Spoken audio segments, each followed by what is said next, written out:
Kobold big break!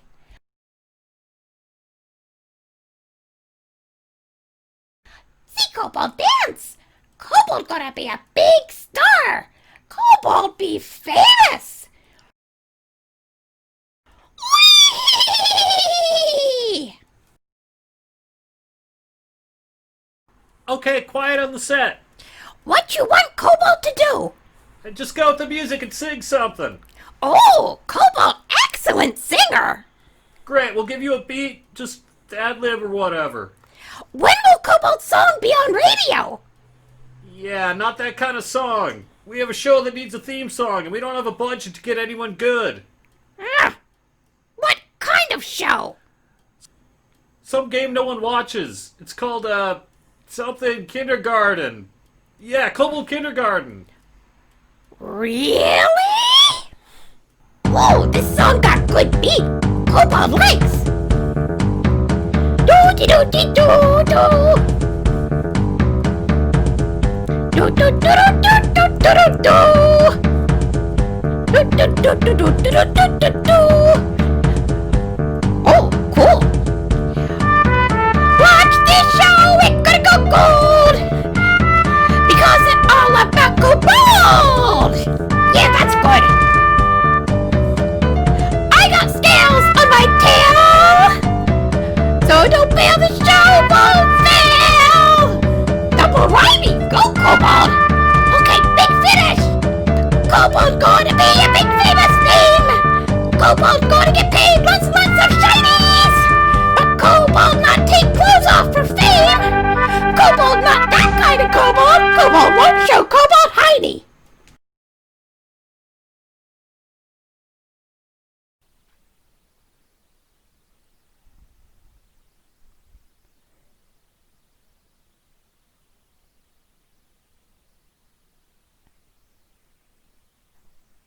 Okay, I remember to unmute myself. Yay!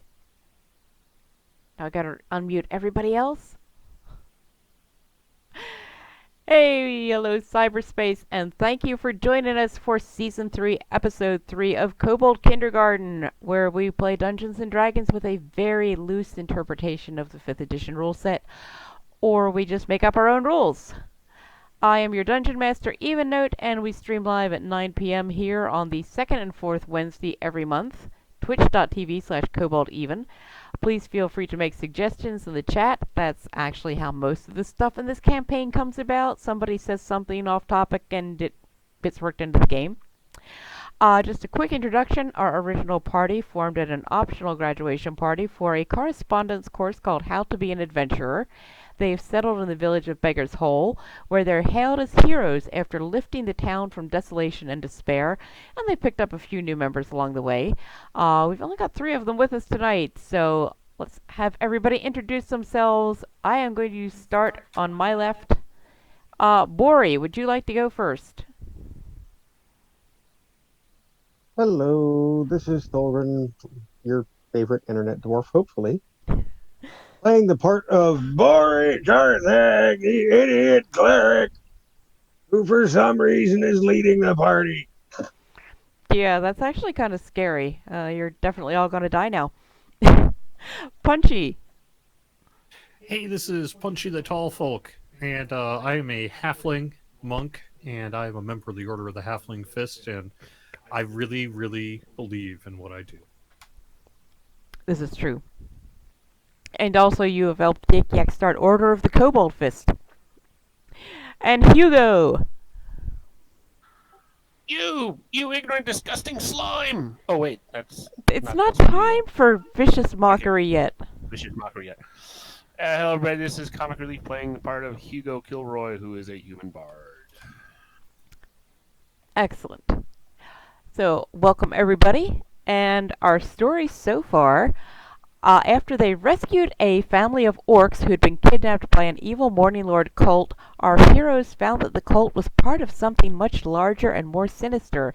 Devotees of the mad god Tarjan, who was originally from the area back when Beggar's Hole didn't even exist.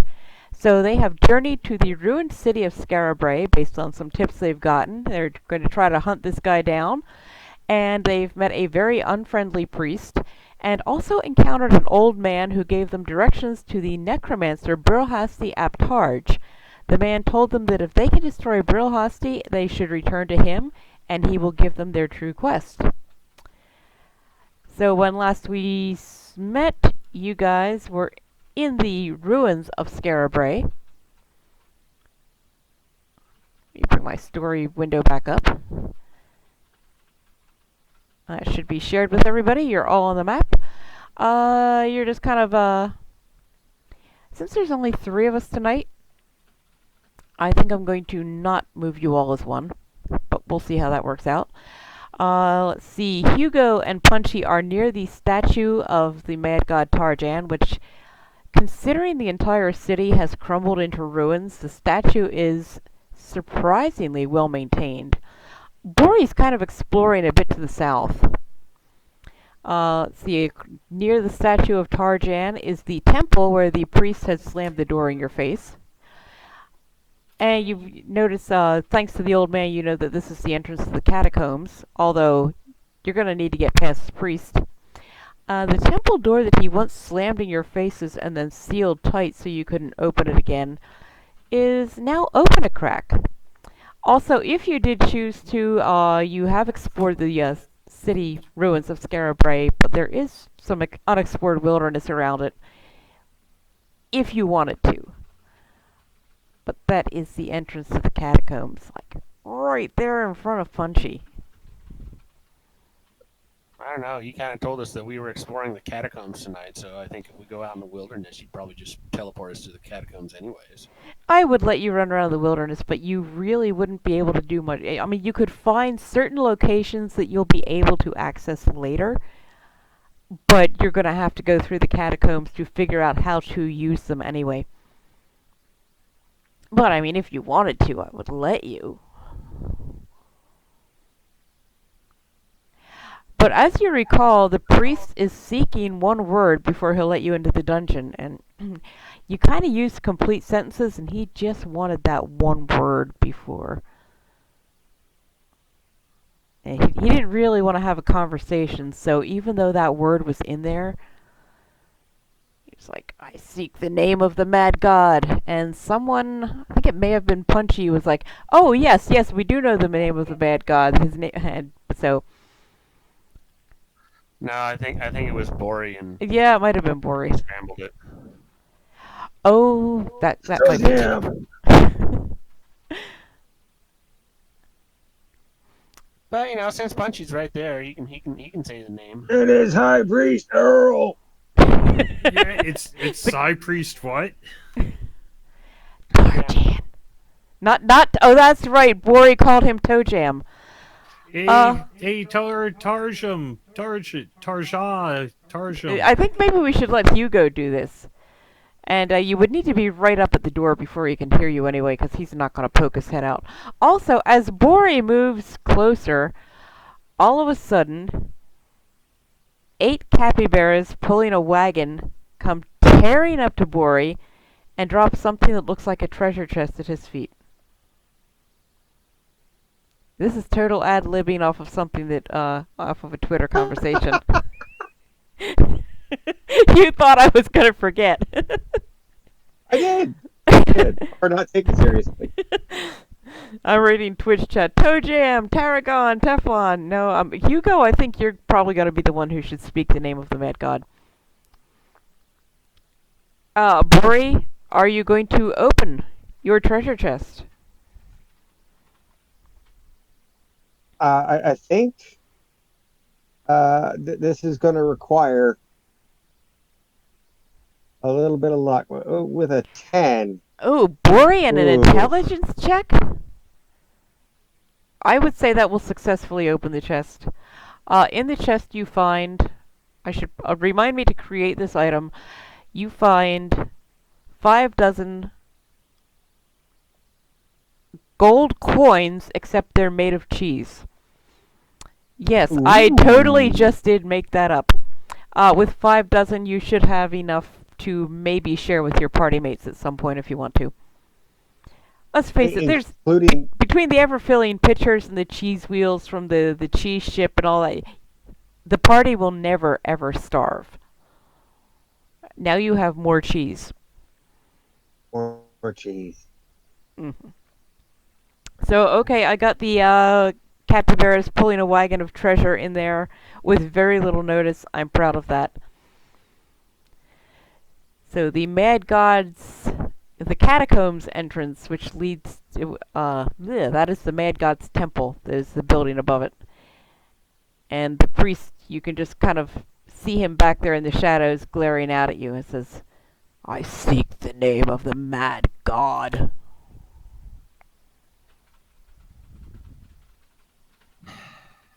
Tarjan. Very well, believer. You may pass.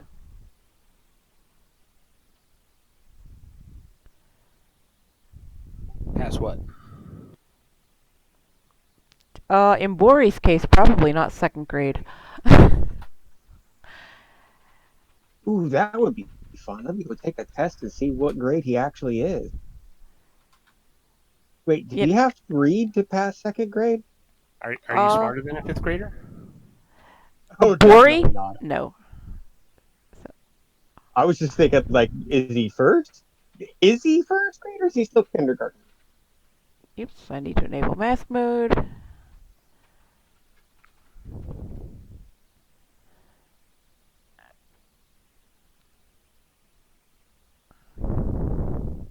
I can see 5 feet.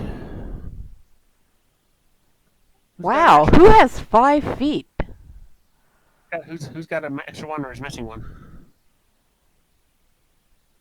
I think if somebody has 5 feet, depending on what kind of creature, I mean, it could be some kind of a pentapod.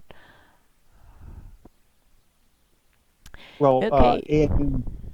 in Evil Beaker's Dragon Heist campaign, my bard has 5 hands, but only 2 of them are his. That's wonderfully disturbing. Okay, so you have reached the first level of the catacombs, and it is dark. It is really, really dark. It is an unnatural. Shoot! I should have put some grooves in here, but that I would have to roll up a grue to. Okay, if we don't get through the dungeon, you can count on finding a grue next time. It is an unnatural darkness, and dark vision does not help. All that's perceptible to the eyes are the spaces immediately around you, so you can tell if there's like, for example, you can see just a little bit further to the east. I shouldn't be holding the control key down to do that. There we go. You can tell there are walls to your north and south, and you can't really see that much further. And Punchy, I need to move you for just a sec, because that's not... Never mind, that wasn't what I thought it was. I have a little push pin there, but it's just a map of Scarabray in case you were to go back up those stairs. So it does look like you can just sort of see that there's a bit of an opening to the north. Alright, Yeah. well, we'll go to the north then. Well, I am letting you guys move yourselves, so... I don't know. I still see gray. Yeah, me too. And you still pretty much see... Punchy, there is a door directly to your north, and there is a little bit of open space to Bori's east. There's a door to the north, huh? There is a door to the north. Alright, well, I'm gonna open the door then. Okay, and there are walls to your east and west, so... By the way, I don't know if I had mentioned... yeah, I'm sure I'd mentioned this before, but not so far tonight. I am actually replaying this. The whole storyline is from the game Bard's Tale 3, Thief of Fate. And let me just say that whoever designed their dungeons was inordinately fond of doors. Okay, so Punchy, the door is open. You can see another door to the north and a door to the west. Or, I'm sorry, the east. My other west.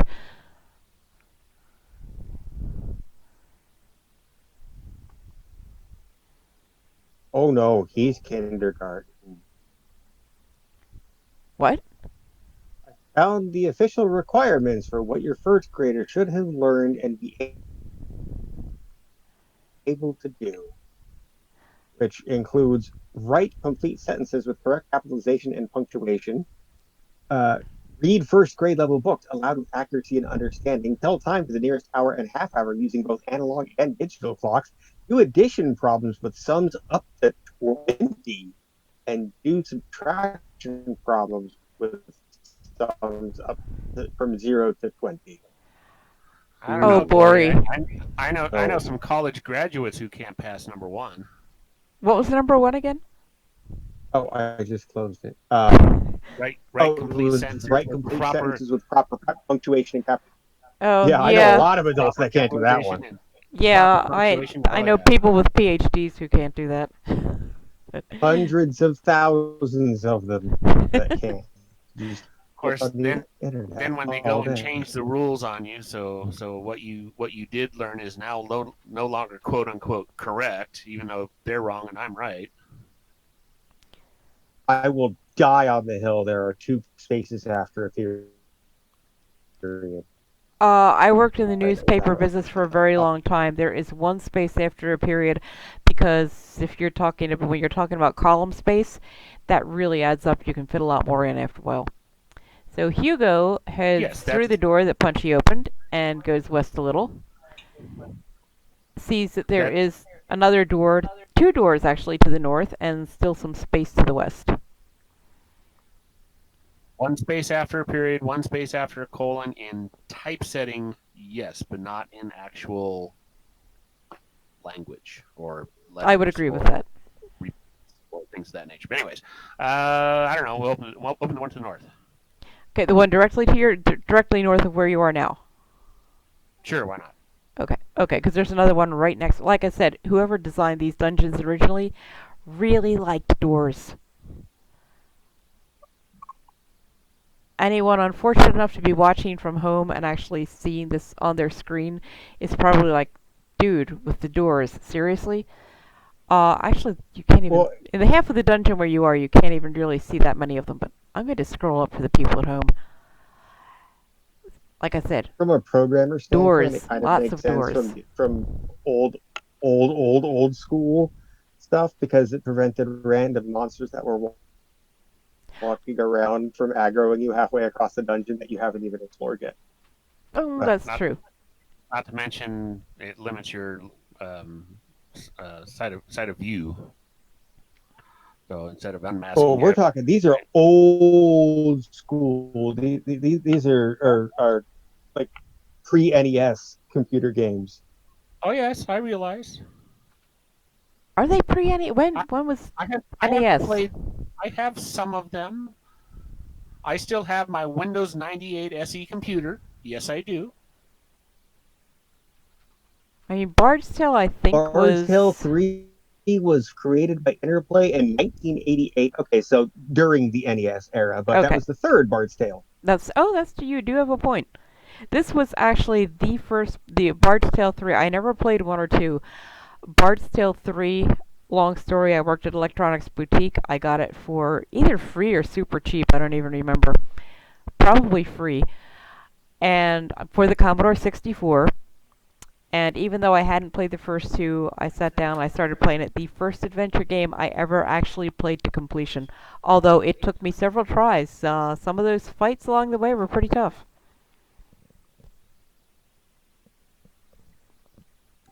Yeah. No, I'm just like, Corey's just following along behind Punchy with like his hands on like collecting the robes. So Hugo, you can see that there's you've basically just found yourself in a little 5x10 room. And the only way out is the door that you just came in. And there's really nothing to see there.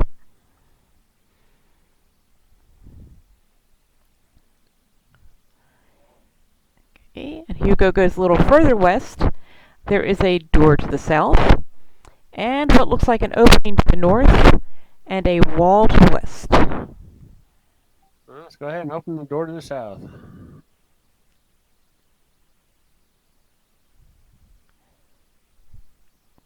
Okay. The door is open.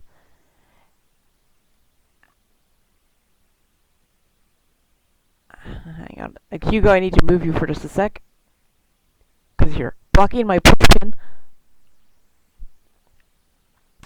Hugo, you find a note that says, "There is a strange silence ahead."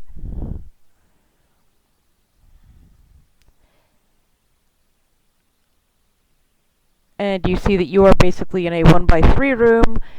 Nothing unusual about it. No way out except the way you came in.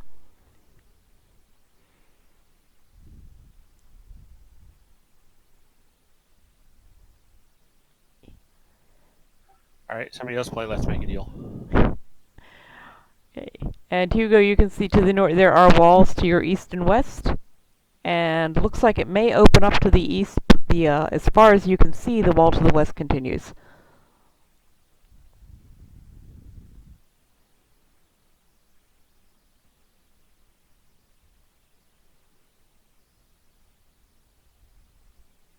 Nothing on my let's make a deal reference. Sheesh.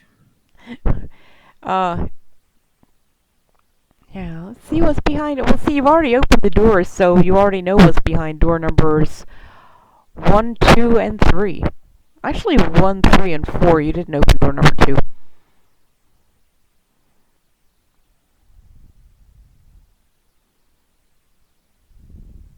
Apparently, I'm the leader of this motley crew tonight. Yeah, well, I mean, we're just kind of following along in the dungeon here, so why don't you just sort of take the lead and we'll just follow your lead on this for now. I just figured people would open random doors, whatever. Yeah, I'm going to let you guys, with there only being 3 of you, and also this level of the dungeon won't matter so much. There will be some very special rooms in future parts of the dungeon, which may make it a little difficult to keep track of. So do we hear anything, or is it just like dead quiet, or what? It's you don't actually. It's a strange silence. It is a strange silence, but there's a weird feeling that's almost a sound. It's almost like you can't actually hear whispering, but yet you know it's there. And it's not a happy whisper.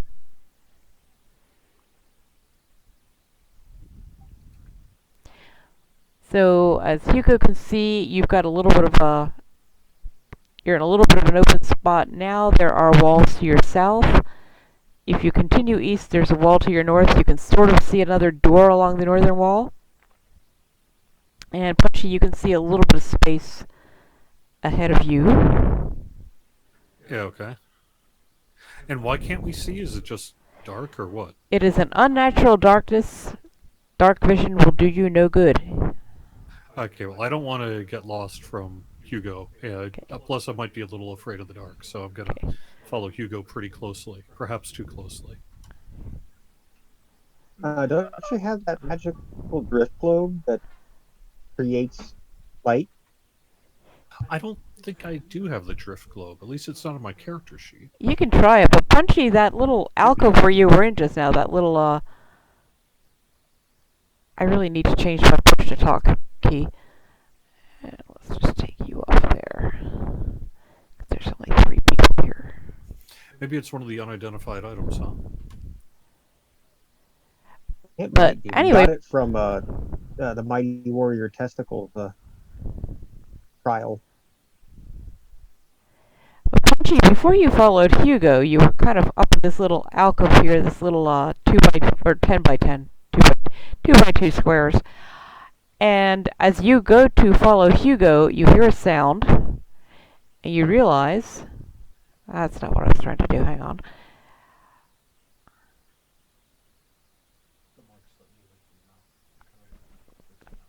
There we go.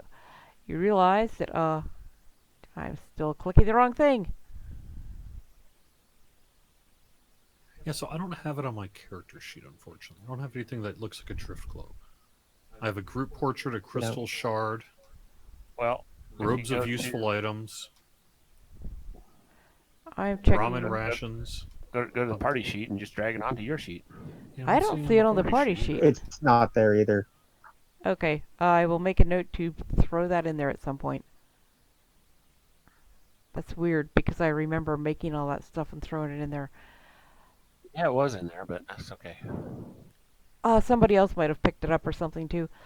Anyway, as you leave that corner, suddenly from the shadows emerge 3 Morning Lord cultists. So roll for initiative. Yeah, I think Bori's dead. We can't get there.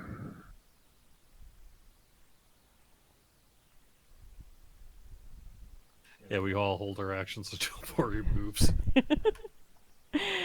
Okay. Well, you might want to tell him what to do because he's all the way in the back, just picking his nose, like. Well, actually, Bori, you're. I I mean, don't see nothing. You're in the front now. Wait, what? I said you're in the front now. Oh, yeah, yeah. because the So I Morning am. Lords kind of came out of the shadows when Punchy went into that area. So it is Morning Lord number 1's turn first. And he's going to come up here to Bori. Where's his actions? Oh shoot, I used the wrong ones. Oops.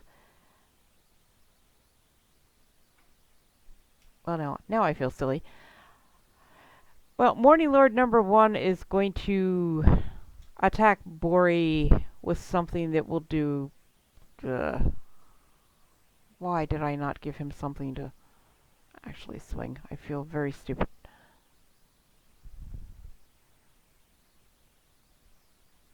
Let's throw him an item.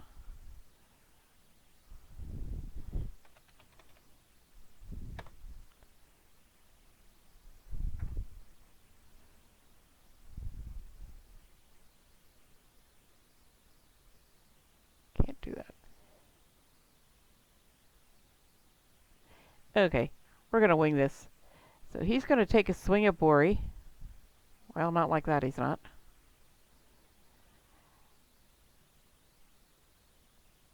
He rolled a 2. He misses. I aware I was attacked. Legitimate question. You probably are not. Although, you're standing right there, you can see him. But you may not know you were attacked. Heard a. You probably hear him. Oh, you probably think his breath smells bad or something. Hugo, you have 2 healthy party members. You're kind of in the back of them, and you have 3 Morning Lord cultists. Okay. Well, assuming this door is unlocked, I'm going to use my free action to open it. Okay, so you're going to move down there and open the door? You're going to move down there and open the door? Yeah, the one to the south. Okay. It's open. That one.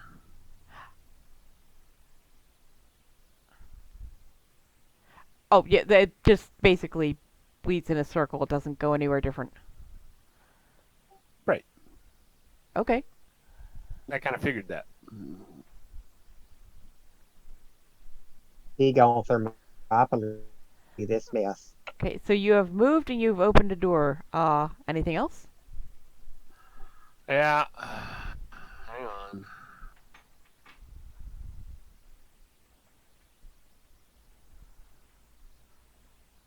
I'm going to throw down a vicious mockery on Morning Lord. Was at number 3 there? Okay. Mock that Morning Lord.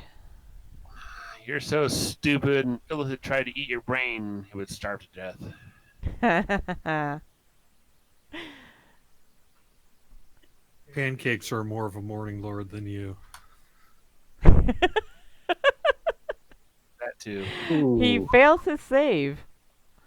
So roll some damage.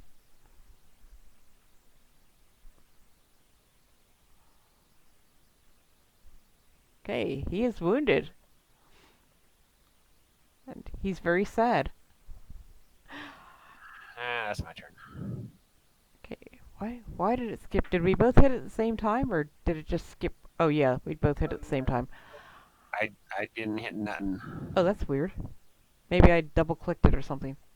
for some reason it skipped Morning Lord number 3, but it is Morning Lord number 3's turn. And he is going to whip out a hand crossbow. I'm just borrowing this from a drow elf since I forgot to give these guys weapons. And he is going to fire at Hugo. Oh, that is going to hit. 17 plus 4 bonus, 21. And there we go. For 5 damage, 3 plus a 2 bonus. And Hugo, I need you to make a Constitution saving throw. Alright, hang on, I gotta check something. Oh wait, he has disadvantage, doesn't he? Yeah, but it should have automatically rolled disadvantage. It did not. Huh, okay. Okay, so let me just... It didn't. It didn't? No, otherwise you would see like attack 21 dropped, and it would say when it dropped. Oh, you know why? Because I'm rolling this from a drow elf, and I don't have a way to... Yeah, it's a long story. So let me just roll again and see if the second one works. It wasn't actually rolled from him, air quotes. Oh. Okay, yeah, definitely missed. So, Hugo, you are safe. And the Morning Lord is very sad. Even sadder than he was before when he got viciously mocked. Punchy, it is your turn. Alright, so real talk. Can I get around Bori? Yep. You're Alright. little. You can squeeze between Bori and the wall. I mean, it's a tight squeeze, but you can do it. Between the legs. Bori, You do it. You're a halfling. You have that racial ability. I'm just a little concerned about the potentially budding bromance that's been going on between you two for a while. It's dark. It is. Thank heaven, it's dark. Alright, I'm gonna punch him. Oh! Ooh, a natural 1. Ouch. Punchy accident. He's distracted by Bori. Bori, I need you to make a Constitution save. Give your 5 HP back. So it's like I pulled back, but maybe I hit him in the wrong place or something. Yes, that's Bori, Constitution save, please. Bori fails the Constitution save and takes 3 points of damage with a zinger to the berries, courtesy of Punchy. Ouch. Sorry. And I'm gonna punch forward again. Bori, if you want to do a highball boy. Ooh, this one's a natural 20. Nat 20 critical hit. Now, please tell me you swung at the Morning Lord and not Bori. Yes, but the question is, where did I strike? Well, you are a halfling. He is a Morning Lord, so you're, castration height. Okay, that is 10 damage to Morning Lord. So, I've got a couple of problems. One behind, one in front. Same, one intentional, one not. Basically, yes. Alright, I get a third attack here. Okay. So let me do that. That's gonna miss. That was a 6 plus 4 bonus is 10, and he just looks at you and laughs. Alright, that's it then. Yeah, for some reason it skips over the mobs, and I don't know why that is. It is Morning Lord... I was actually gonna point that out. See those little eyeballs? Click those little eyeballs underneath the tokens on the left side there of the combat tracker. See those little eyeballs, those visibility icons? There you go. Oh, I found it. Okay. I wonder why they would... Okay, we've got it straightened out. I needed to click some eyeballs. Morning Lord number 2 cannot get past his party mates, so he is going to take a shot at Punchy.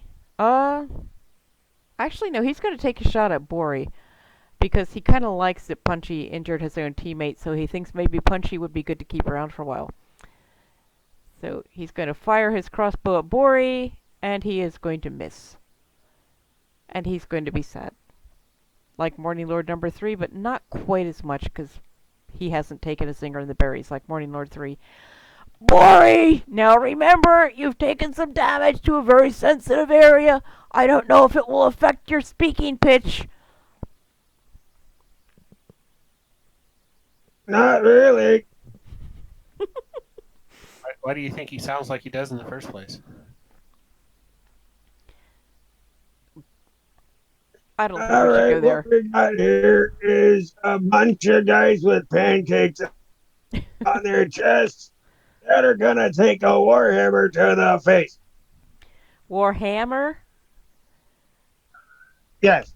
Okay, swing that mighty Warhammer. That is going No. to miss. 12, 6 plus 6, even with a 6 bonus, the Warhammer is just going to whiz through the air, maybe scattering a few bits of ham around, but it's not going to actually hit anything. And that's it for right now. Okay.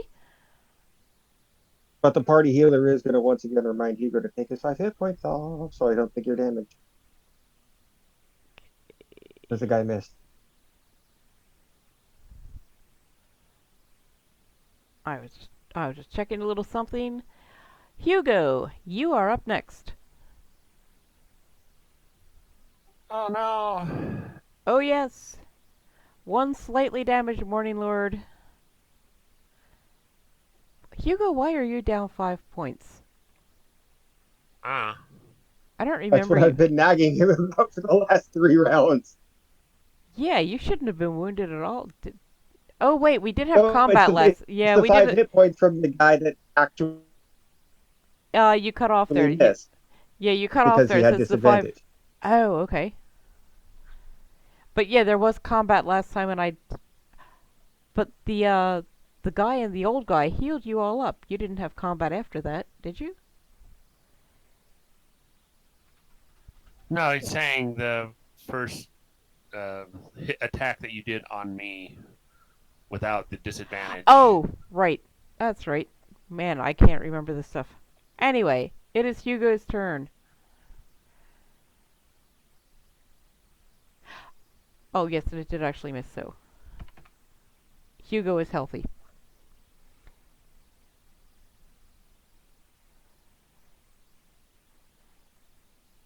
So, Hugo, you've got a sort of damaged Morning Lord ahead of you, and 2 healthy Morning Lords. A slightly injured Bori, and a perfectly healthy Punchy. Yeah.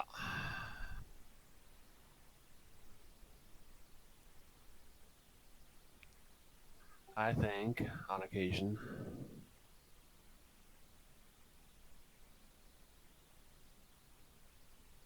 Is that still 5 feet? Mm-hmm. Yeah, that's basically a 5-foot radius from the center. Wow. 5 foot square. Oh, that is some pretty good placement right there. Yeah, I'm gonna throw down Cloud of Daggers. Throw that cloud.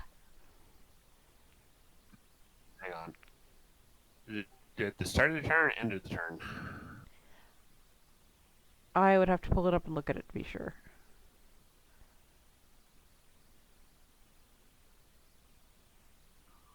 When it enters, or first time on a turn, it starts. Okay, so I guess it's when it starts a turn. All right. Oh, so they don't take damage now, they'll take it when they start their turn.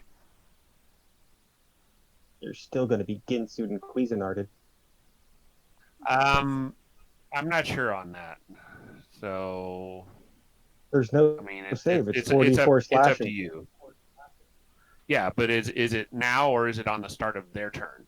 As far as the interpretation we've been using, when they enter, when you see the phrase "when a creature enters," it's when they voluntarily enter a space on their turn.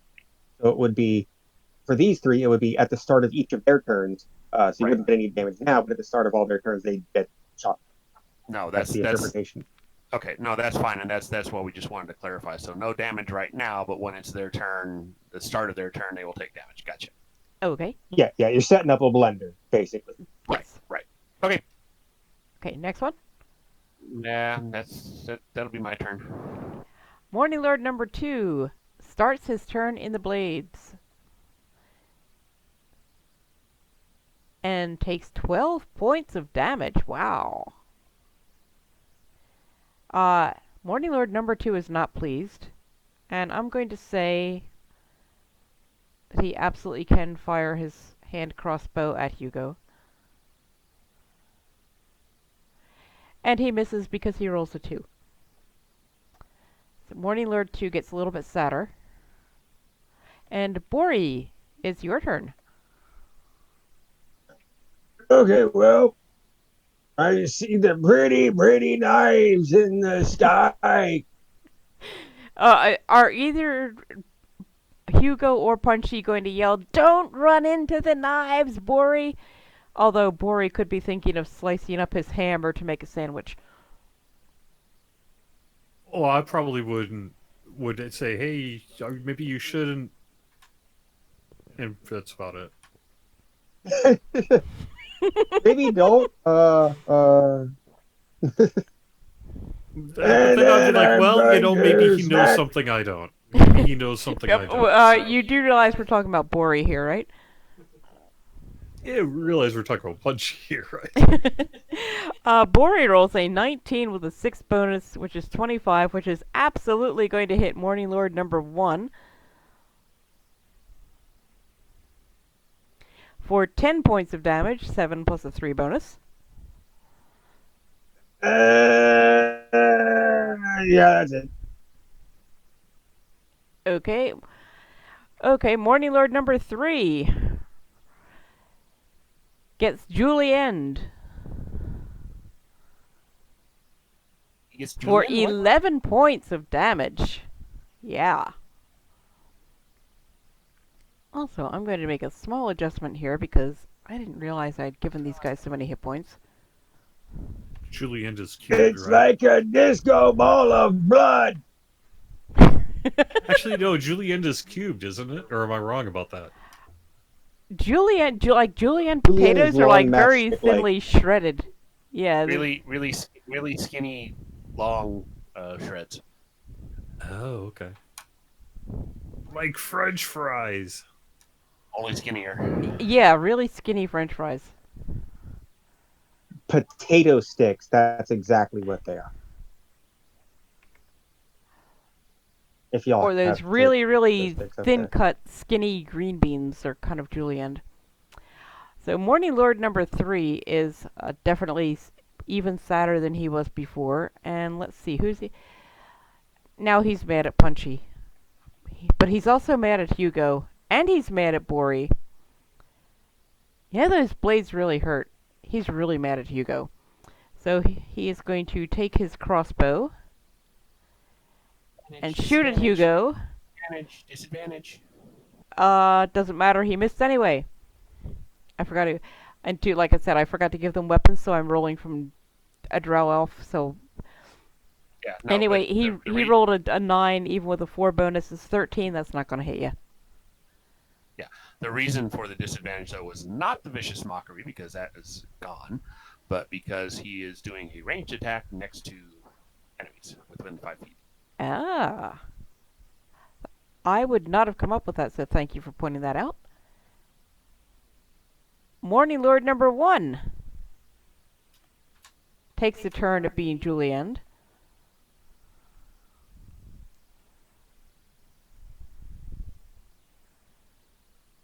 For 13 points of damage. Very nice. And Hugo, you are annoying the piss out of these Morning Lords. Bori, you may want to back up a little. And he's going to... I'm going to roll this twice.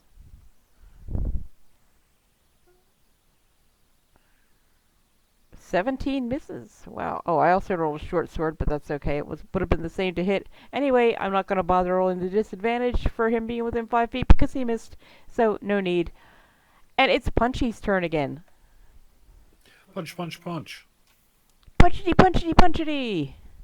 17, Yeah. 4 bonus, 21 hit on Morning Lord number 3 for 6 points of damage.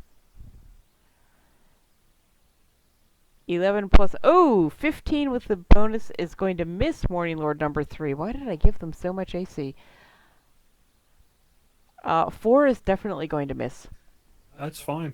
Okay, well, you know what? I'm going to use a key point then and do another attack. Okay. Yeah, a hit might finish him off with a good roll. But without a good roll, you know, if you roll a 4, even with 4 bonus to 8, that's gonna miss. But, because we're doing this reroll initiative every round, Punchy, you get to go again. Alright, I am definitely going to spend another key point then. Okay. And I'm going to keep punching for as long as I can. I'm just going to quick call up something.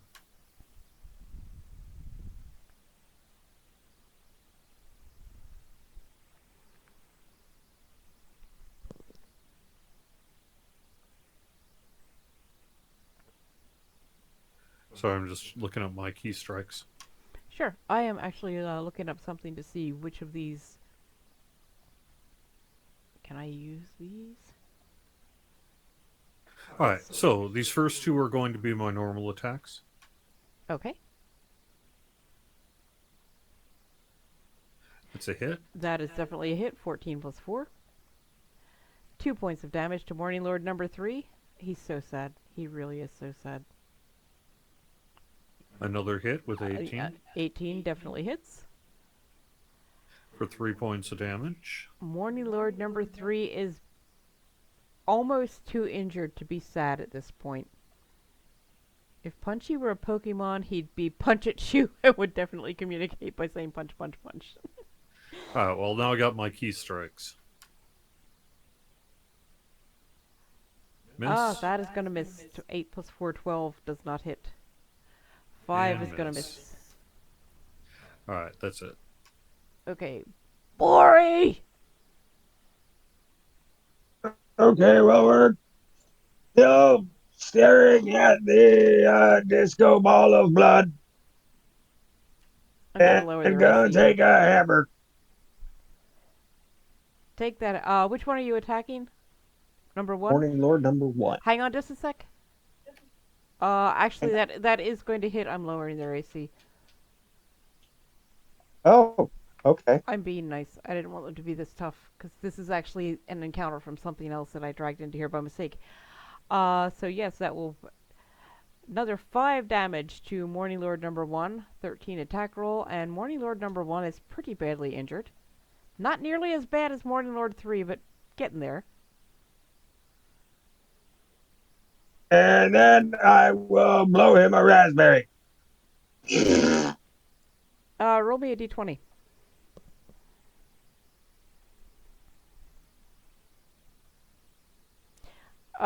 He gets slightly damp in the face, but nothing else happens. Yeah, so does my monitor. Well, I like that.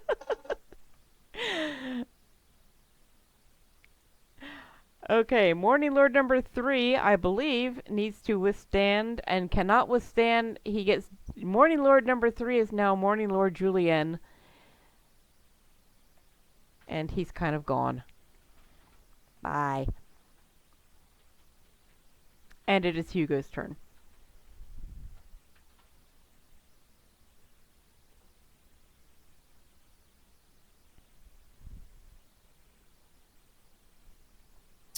Let's see. I'm going to throw down a vicious mockery. Okay, mock that Morning Lord. Assuming you're not going to mock Punchy or Bori, which I would absolutely allow.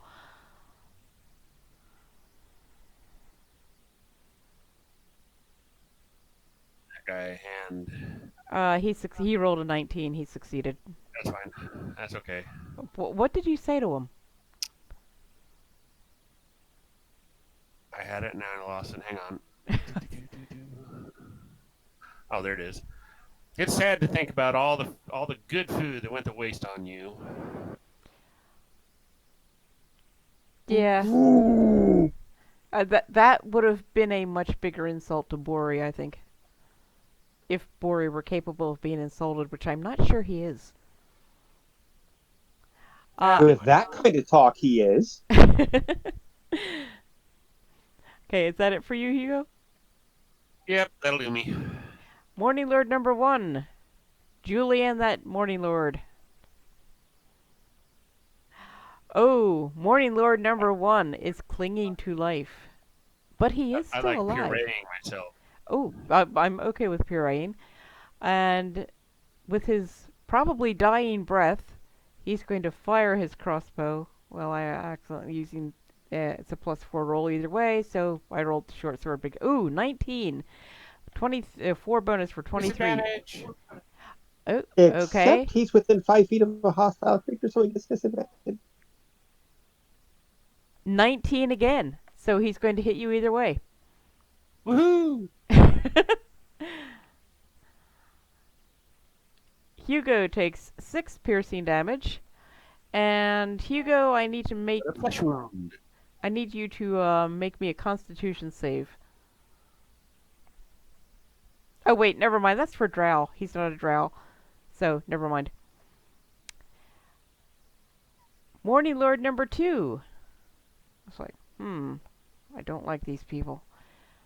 But this one's completely healthy. Oh yeah, and he's got to take he's got to get pureed too.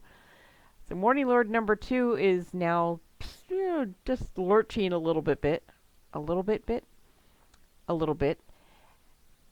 And he is going to fire at Punchy because he doesn't like the thought that one of you is completely healthy.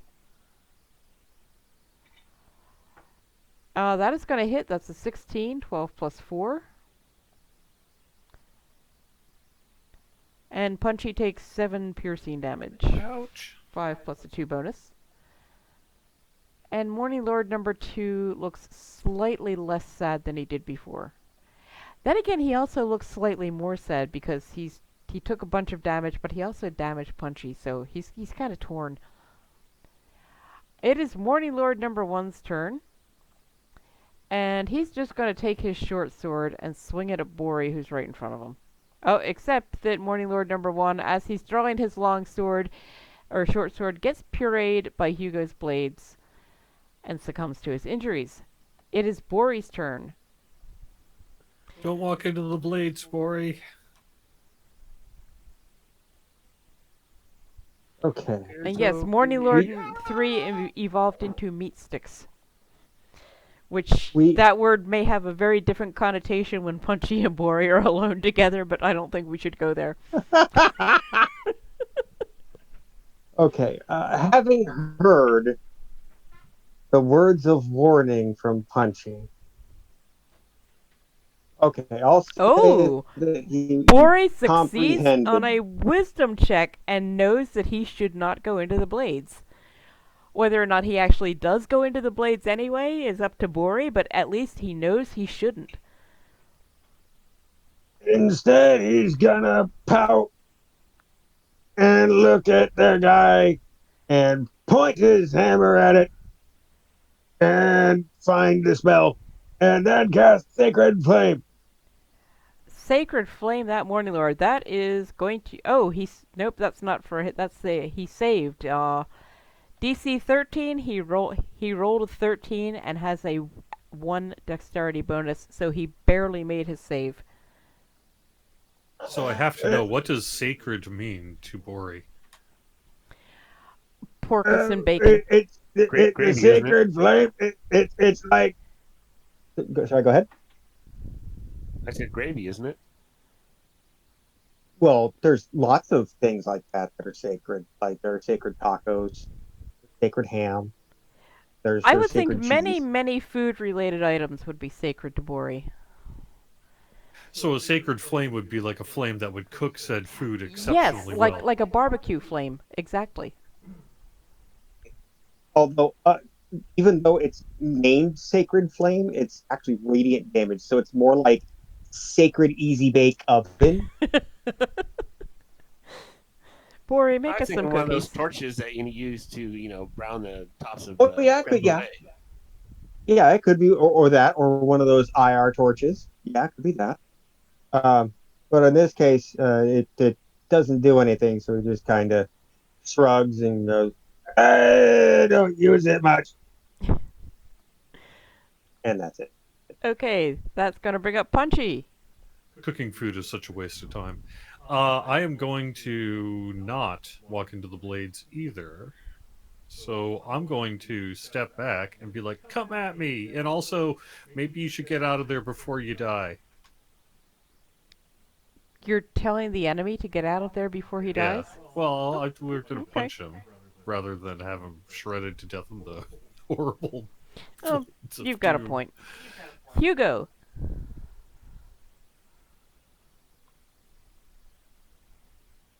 I think I'm just gonna kind of walk around here and call it good. Okay. Morning Lord number 2. Puree that Morning Lord for another 8 points of damage. And Morning Lord number 2 is going to take one step forward. Does he get pureed again for moving within the area? No, I believe it's just start around your turn. Okay. So Now, if he exits the daggers and comes back into the Right. daggers, But he is going to take his short sword and swing it at Bori. And he's going to roll a 10, 6 plus 4, which totally misses. Totally. Totally. And Punchy, it is your turn. You could, Yeah, I'm going to move forward and then I'm going to key strike him. Okay, key strike that Morning Lord. 10 plus 14, that's going to hit, since I adjusted their AC. Alright, let me For a figure out point what of save damage. it needs to make. That would be...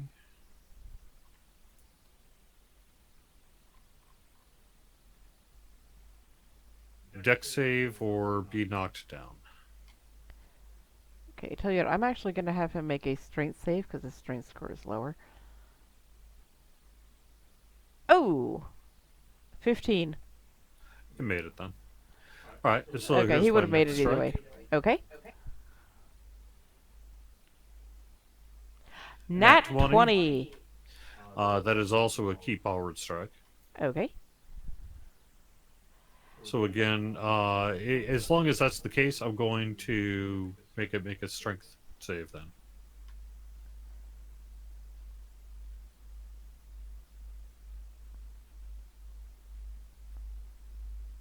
That's it. 17, so. Yep. Okay. Then I've just got my 2 regular attacks. Okay. You could theoretically take him out. Not like that, you won't not roll on a 3. 12, that is going to hit. 12 plus 4 Yep. gives him 16. For Another 4 points of damage. He's hurting, but he's still up. Alright, that's it. Bori! okay, well, he's still in my swinging range, He is indeed. so we're gonna swing at him. Swing at that Morning Lord. That is going to hit him. 7 plus 6, 13. The cuckoo clock is chiming, so... Okay, the cuckoo clock is done. Carry on. Take this, you pancake warrior. And Morning Lord number 3 gets pureed and hammered into non-existence. Well done. Okay, so you have that little cubby that Punchy had gone into where the Morning Lords had been lurking. There is a door directly north of Hugo, and what looks like some unexplored space kind of to the east. Did the Morning Lord people have anything on them that was useful? Unless you want some ordinary short swords and hand crossbows, not really. I'll take a hand crossbow and some bolts. Okay. Drag up the party inventory sheet here. I had to sneeze there for a sec. I don't think a hand crossbow is a simple weapon, is it? No. No, it's actually martial. That's what I thought, yeah. Okay, never mind. I was thinking maybe I could use one other than a dart, but I'll just keep using darts, that's fine. But I am proficient with one, so that's why I would take one. Well, I threw a couple of them in there, and I will be nice. I threw some +2 crossbow bolts into the party sheet as well. Ah, they changed up the crossbow proficiency in a couple editions. Okay. Yep, just a crossbow edition proficiency, I believe. Well, maybe not. Well, I mean, mine is it specifically used to hand be crossbow. right. Yeah, used to. Well, now heavy crossbow is martial too. The only one that's simple now is light, where it used to be heavy crossbow, even a wizard could use. Yeah, I Poorly, don't know. I don't but remember. I don't use crossbows enough. Yeah, I really only use them on my arty and my rogue mechanic. I am going to say, Hugo, open the door. I'm busy with my new crossbow and bolts, and you guys can open the door. Okay. Yeah, I'll move him aside and I'll open the door. Actually, I'm going to listen first, and then I'm going to open the door. You hear absolutely nothing. All right. Well, I open the door. Okay. more likely you hear Bori yelling in your ear. Do you hear anything? Yeah, that is exactly what you hear. I'm going to be like, shh, I can't listen and speak at the same time. You open the door and you see it's kind of like a wall to the. If you go through the door, if you're on the side of the door where you are now, there's a wall sort of to your north. If you go through the door, there's a wall to your south. It's the same wall, just depending on which side of it you are. All right.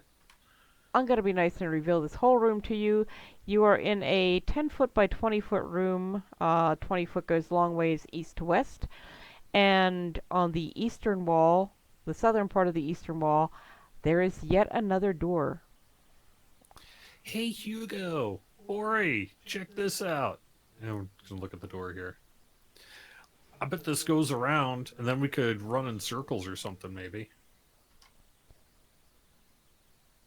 So I'm just going to confidently stride through the door.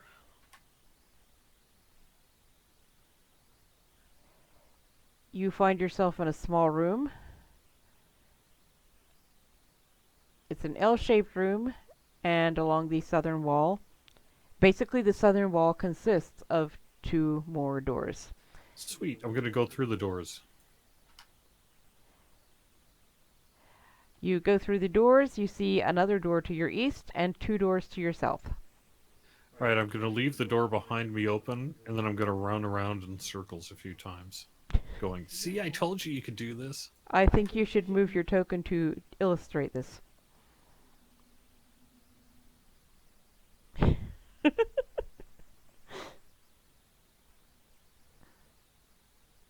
So, hey, these doors look What like the hell? He can teleport.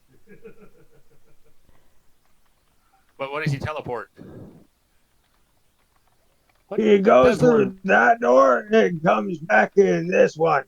But what would you tell a port? Hey, Doc. Uh, Gabump bump. All right. So, do we have doors to the south there? There Yeah, are these doors look to the important, south. I'm going to say. Come over here, Hugo, and open it up. Why are you trying to get Hugo to open all the doors? Well, because I know that Bori shouldn't be the first one in the room. I mean, you could open the door. Yeah, but he's competent. He's been one of the people that actually, like, saves our lives consistently, so I let him do it. So the one who saves your life consistently, you're going to have him open the door so he'll die first. Gotcha. No, so that he can take care of anything first. I opened the door. Okay. You're open. It doesn't really matter which one of those doors you open. Like I And said, then whoever I originally I designed scream these and fall maps, prone. whoever originally designed these maps, there we go. Didn't want to clear for, really, really liked doors. So this time though, you do not reveal any new doors. You're kind of heading back south again. You see the southern wall. Yep, and Hey, Bori, do you have any, like, I don't know, jelly beans or little things, peanuts or anything that we could just leave a trail so Bori, we at don't this get lost? Also, Punchy, you can't move through that gray. Around here, you can't just move through that gray area. You haven't been in there yet. Well, I didn't mean to. I was just basically going south. Okay, I'm just No, picking he on was you. he was on top of me, and I was trying to move him off of me. Wait, as well. wait, he was on top of you, but he's got the bromance thing going on with Bori. Yes. Bori's actually going to open the door to his west since they were talking about opening doors. I mean, Bori, east. okay, yeah, you've got a door to your east, not west. I want to open Like- this door though too. Yeah. Punchy had a door. Hugo had a door. Now Bori gets a door. Okay, Bori, you find yourself in a hallway. I'm gonna say I really need to really need to find a better push-to-talk key to control because it keeps me from unmasking the dungeon. So, Hugo, you are in a completely plain, bare room. One way out, it's the way you came in. That was Hugo. Bori, you see a hallway, wall to the north, wall to the south, but another door set into the southern wall about 15 feet, about 10, 15 feet down from where you are. He'll waddle his way in a little bit. I'm confused. I want to wait to see if I hear any screaming coming from Hugo's room. Hugo has gone up to join Bori. Okay, then I'll follow. Okay, so you see that the hallway opens to the north, seems a pretty wide opening, and a narrower opening to the south. Hey, Becklagor. Yep, we got the bromance action going on here. Well, let's see what we see either north or south. Believe it or not, to the south, along the western wall, you see another door. And to the north, you see a wall. Go over to the door and open it. Okay, you went one south of the door. That's the door. Whoops. Yep.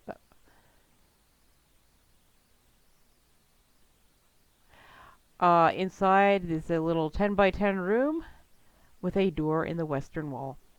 And there's nothing in these rooms? They're just completely empty? They're empty so far. There Well, are definitely rooms in this dungeon that will not be empty, but you're finding some of the boring ones. So I want to make sure that I don't get lost. And so I need to find something, whether it's... Do you not have any copper pieces? Well, I'm Bori has a gonna say my backpack copper. full of dead rats.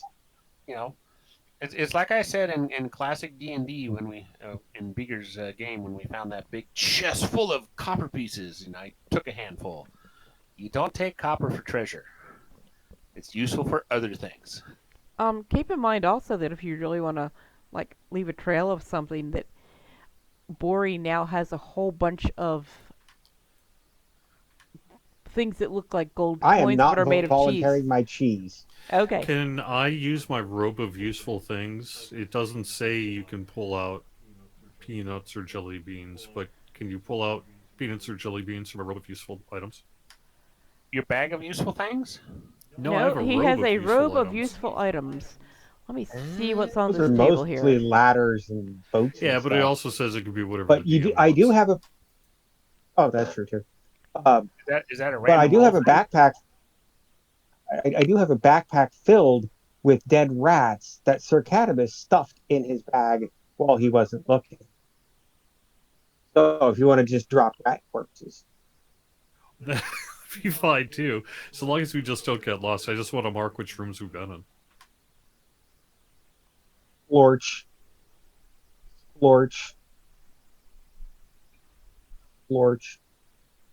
Alright, well let's continue our exploration then. See if this room leads us anywhere. Yeah, go ahead and open that door. Yeah. Punchy, if you wanted to roll on your robe of useful items, I changed the first item to be a bag of 1,000 small markers.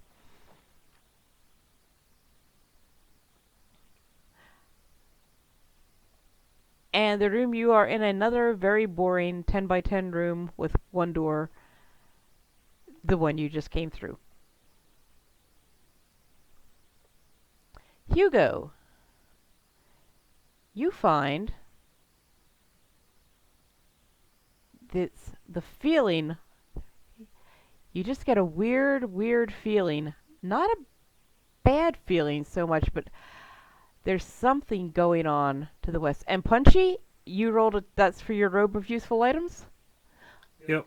Well, 1 to 8 is the bag of markers, so you now have a bag of 1,000 markers that you can put to make Oh, sure I you just don't... rolled a d6 though. Oh, okay. What Yeah, was I supposed to roll? D20 actually. But I'll take it. 20 or percentage? Well, I just said it looked like it only had 6 items, so I just rolled a d6. Actually, it's, let me bring the table back up. Yeah, I couldn't access Oh, yeah, the it's table. a percentage. 1 to 8 is a bag of 1,000 small markers, 9 to 15, 16 to 22, 23 to 30, 31 to 44. Okay, here's the percent then. 89%. Punchy, you are now the proud owner of 2 mastiffs. Mastiffs being dogs. Yes. I pulled dogs out of my robe. Okay. Yes, you Well, have 2 mastiffs. so the Hugo and Bori have got an uneasy feeling by the door, and I come walking back through with 2 dogs trailing behind me. 2 dogs the They're size just of kind of you. hanging out. Yep. I Well, hey, can't these actually... things showed up all of a sudden. I think they came from my pocket. I can't actually add them because they're actually, considered, beans and not... I can't actually add them to your inventory, but anyway, to the... and Bori, you can now sense it too. Bori hugs the mastiffs. You summon them, they're friendly mastiffs. So, they might come into play later. The square directly east of Hugo and northeast of Bori, you're getting a really weird, not necessarily unpleasant at all, but a really weird, there's something magical going on in that particular square.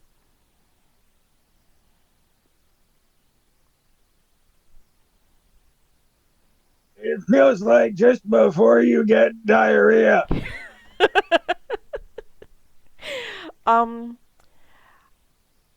I personally have put nothing in that square to give you diarrhea. What actually happens to you, and the amount of cheese Bori eats, I would imagine that's not usually much of a problem for him. Although, I don't know, maybe the gravy counteracts it. Punchy. I will. I need to, now that you're in there, I need to actually move you. No, I don't need to move you. I opened it. Punchy. You can feel the air actually tingling around you. And you hear... It feels weird in here. And a disembodied voice whispers in your ear. The priests seek another word. Does it sound like Vincent Price? Duh. I can't really do a Vincent Price voice. I'm going to so say, no. did anyone else hear that? Yeah, you guys are close enough. You probably at least heard something going on. But this, you might want to put a marker on this square. Alright, well, Bori, maybe you can help me, because the priests say that they need to come up with a word, so we need to come up with a word for the priests. And, I don't know. Something's Bori weird is here. too busy. I'm looking at Twitch chat. Bori is too busy singing, I can feel it farting in the air tonight. Well, if the high priest is Toe Jam, well, if the god is Toe Jam, then his high priest is Earl. Nothing happens. And I will tell you when you find the word, you can guess, but I don't think you will. You will have to be standing on that square. Maybe the word is good dog. Move to the square and try it. Alright, I'm going to move over to the square and say, good dog. The mastiffs pant and wag their tails at you happily. That's Nothing what, else Hugo? happens. I said that's 2 words. It is. Oh, I always thought it was just one. I think when it applies to dogs, I think you could make an argument that it could be all one word. So I'm going to turn and say, so wait, like if one word ends in a D and the other word begins with a D, that is not the same word? I think Bori is rubbing off on you. Although, It like I may, said, that's smart. Literally, maybe, but it may depend on the word. that's true. Oh, yes, it is, as Thorgrim is pointing out in Twitch chat, it's spelled good boy and good dog. So yes, you do have a Well, door to your north and a if door to your west. if you're from New Orleans, you can condense 4 words into one because red beans and rice is one word. I would like to hear that pronounced as one word. Red beans and rice. Oh, okay. How about just Zatarans? Ha ha ha ha ha ha ha. I don't think so. Crimes against humanity. Yeah, pretty Heresy much. has been deserted. All right, I'm going through the door with my doggies in tow. Okay.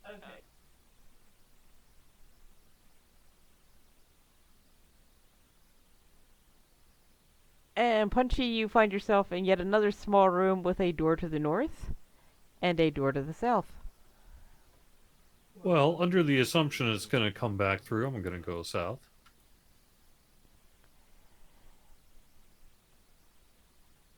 And yet another small room, the door that you just came through, and then another door to the north. All right, I'm And going to sneak up Punchy, to the door, and then I'm going to open it quickly. Wait. You've gone in. You've used a couple key slots, right? Correct. Suddenly you regain a key slot. So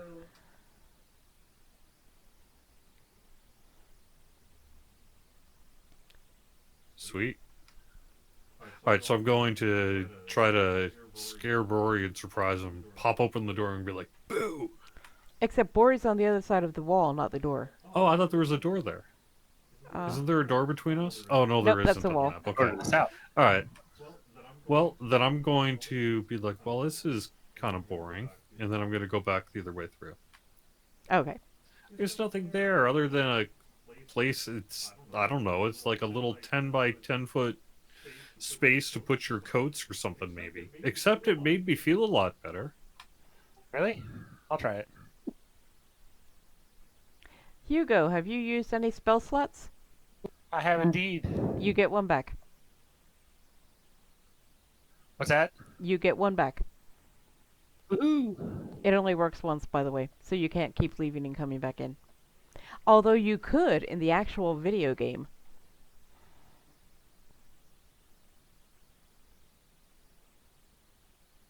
Yeah, it's an interesting little room.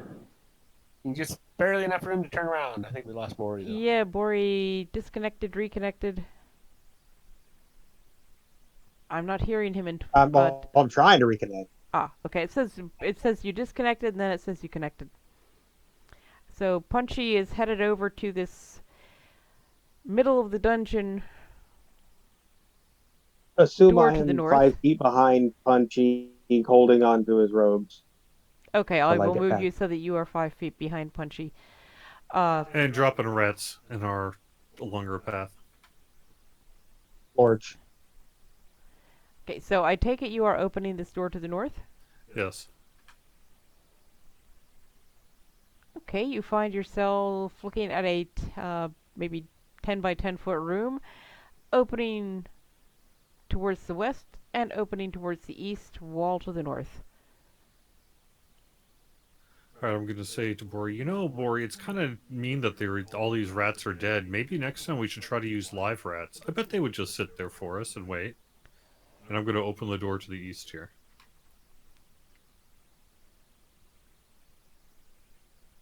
Okay, well, there is actually a door to the west, about 15 feet from where you are. About 15 feet to the east, there is a door to the north and a door to the south. Oh, okay. Splorch is the official onomatopoeia for dropping a half-decayed, moldy rat corpse that's been in a backpack for a while. It also sounds like the name of a kobold, but okay. All right, well, then I'll take this door and see if it goes where it goes. This I one was to going the to say it south? sounds more like the name of a gelatinous cube. Porch. Good one. Porch. Punchy, do you have other key slots that need to be replenished? I do. Replenish one of them. Hey, this is another one of those weird spaces. Indeed. Uh, And there's a door to your east and a door to your west. I'll go to the west young man. first. It looks like a pretty ordinary room. I just need to do something real quick here. Okay, since I'm not going to use that one. Chicken. No, because that's the Morning Lords I forgot to give weapons to. Oh, actually.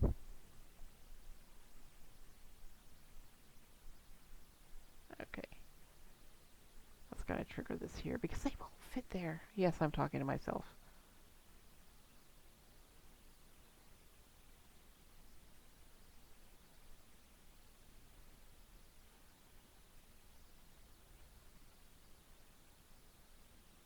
And also I can't do this anyway because I need to drag it on from somewhere else. I've got plans, but...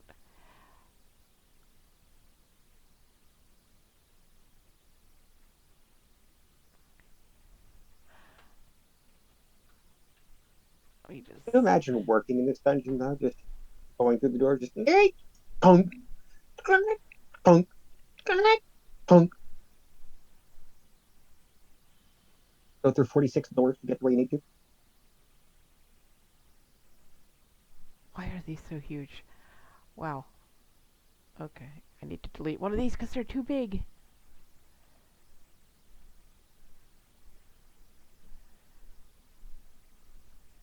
Why are these things so humongous?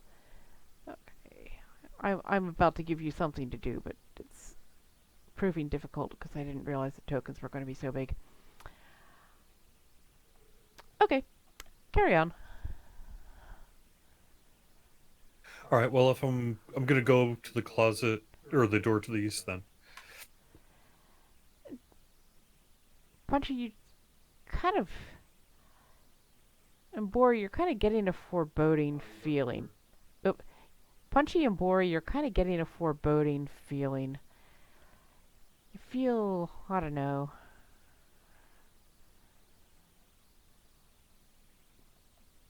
There's a wall there. Am I walled in? Is that what's going on? Yeah, that is basically just another 5x5 room with a door where you came in. But it does have that nice feel-good room in between the two doors that are nothing. Alright, well, I'm gonna go back and I'll be like, you know that time where I thought it was a really good idea to pet that really angry thing? I'm kind of feeling like that again.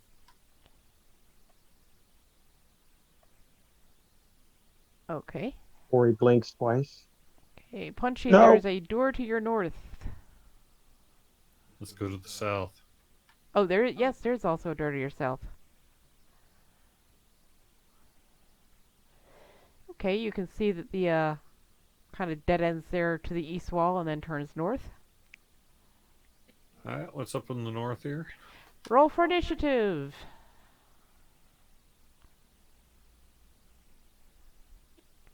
4.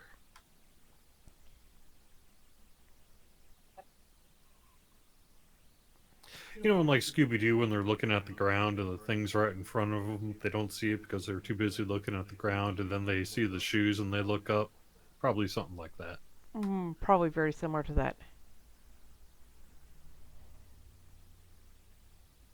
Okay. Oh, and I actually took a couple of these off, so let me take the ones off of here. Because really, these are huge and they wouldn't fit.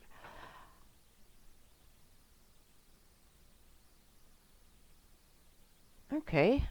Punchy, just around, you're kind of peeking around the corner wall there, and there is a giant constrictor snake. And I called the encounter snakes. Why does it have to be snakes? And Snakes are great. They taste just like chicken. and he's going to, because of where you're located, I'm going to say that you and he can both reach each other. And he's going to attempt to bite you. And he's going to roll a 3 and miss. Also, he has a 10-foot range on that, because he's a giant constrictor snake. Oops, and that was giant constrictor snake number 4. I took 1 and 3 off because they just didn't fit on the map. However, giant constrictor snake number 2 you don't see yet. Bori! There are snakes! Well, for right now, Oh, yeah, actually, you my can see fantasy them. grounds is being dumb, like dumber than Bori, and I cannot move anything. So, if I were to move between Punchy and Hugo uh, in the northeast, I'm assuming they're in the same spot there right now. Yes, I In have that put little you between, northeast square. yes, northeast between Punchy Okay. and Hugo.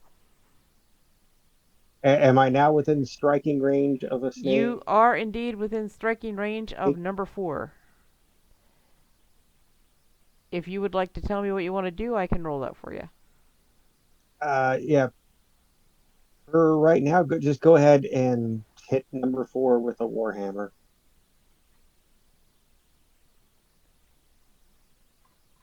Where are you? There's the Warhammer. Oh, you rolled a 2. That sadly will miss. Anything else you want to do? Yeah. No, that's fine. Until I get back, that's fine. Okay. Hugo. You can sort of tell, you can't actually see it yet, but you can sort of tell, you can like guess, you're not within range, but you can sort of see like the tail of another snake wiggling around to the west of the first one, so you know there's 2 of them. That's okay. I'm going to throw down vicious mockery on this guy. Oh, mock the You're going to snake. make a great belt. Ooh. He makes a save with a 16 versus a DC 15. He doesn't care if you think he'll make a great belt. Got anything else? Nope. Punchy. All right, I am going to say, hey, we don't need to fight. The snake petting companions club is here to be your friend. I'm going to give him a hug. I'm going to try to grab him. Ooh. I would, what would be an appropriate skill check? Animal handling, maybe? Sure. Or if you can think of something I'm else. actually proficient in that. Nice. Oh! 21. Punchy. Modified. Punchy with an 18 plus 3 modifier. Befriends giant constrictor snake number 4. The Snake Petting Companions Club. Or something like that.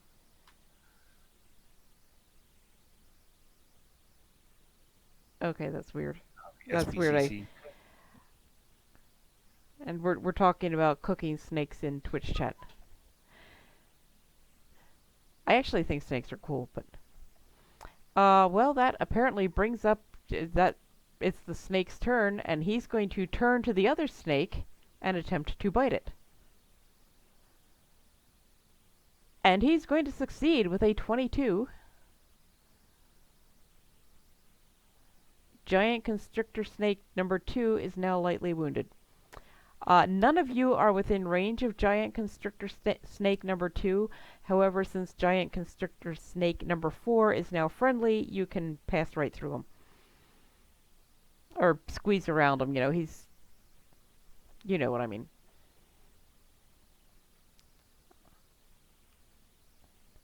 Just gonna make these tokens a little bit smaller for manageability. And, oh, it might help if I actually went on to the next player, which is Punchy! Who has himself targeted for some reason. Well, I was just going to say that I was like, hey, you can share the love too, giant constrictor snake, and I'm going to try to hug him as well. Okay. In this case, I rolled a 12 plus 3 for 15.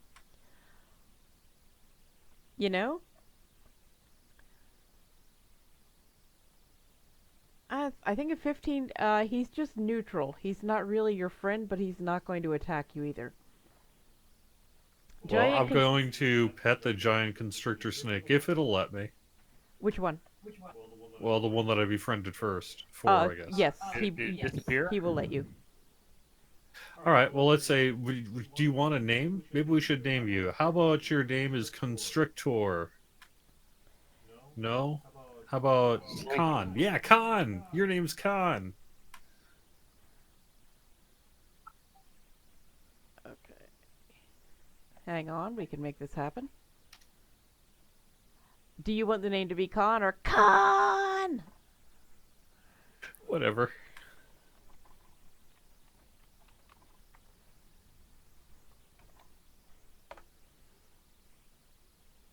Okay. Okay, his name is now Khan. Cool. Well, what can we see? Well, I'm trying to see if I can add him to the party sheet, actually. I mean, I'm down for giving him some food or something too, if that's what he wants. But oh, actually, we have dead rats. Like, he'd probably love those dead rats. I'm still wanting to know where the other snake went. It's basically kind of just a bit to the west of the first, the one that's just neutral. Yeah, he disappeared from my map. Oh, Hey, Bori, that's go weird. toss one of these dead rats at Oh Khan yeah, here. he disappeared when I made him neutral. Pour some Toss gravy him- on. Pour toss him a some dead rat. gravy on me.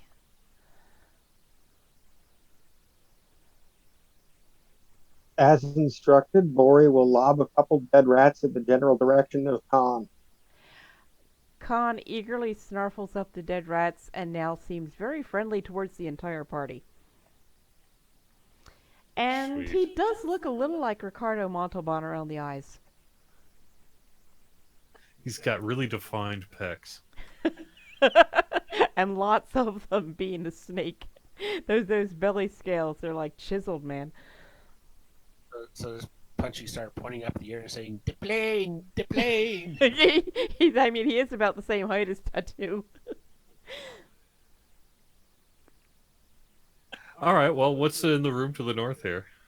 Okay, well, Well, you giant gotta get your constrictor, other snake first. giant constrictor snake number 2 is like, oh, I'm not sticking around for this. This is stupid. I can't eat you. I don't really want to be friends with you. I'm out of here. Giant constrictor snake number 2 leaves. And you did sort of vanquish it. Whoops, wrong way.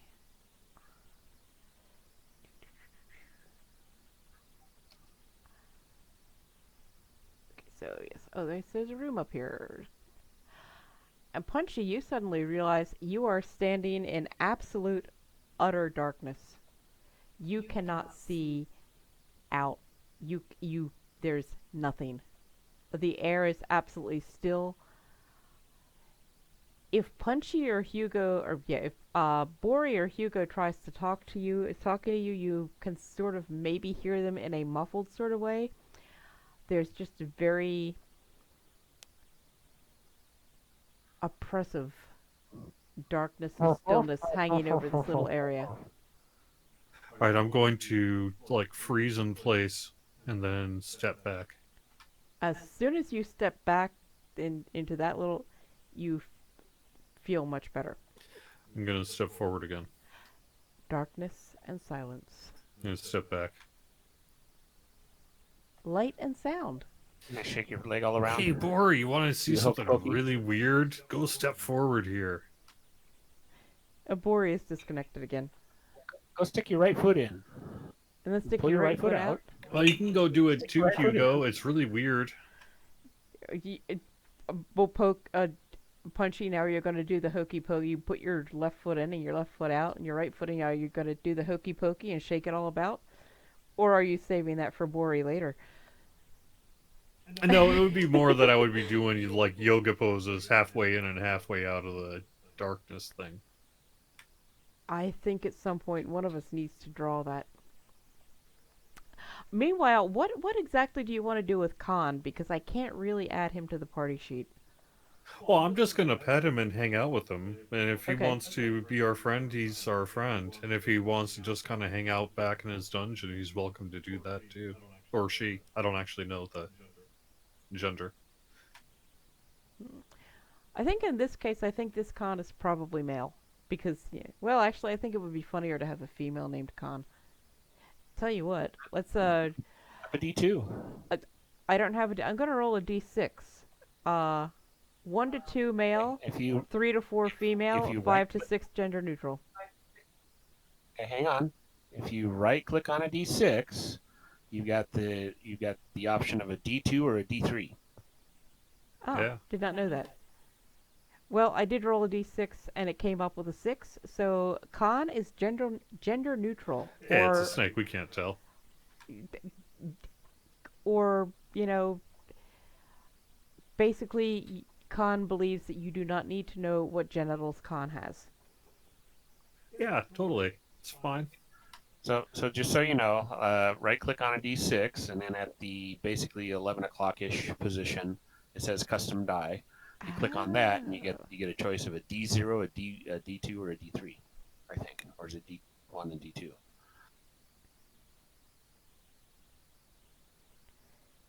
A D0, a D2, and a D3.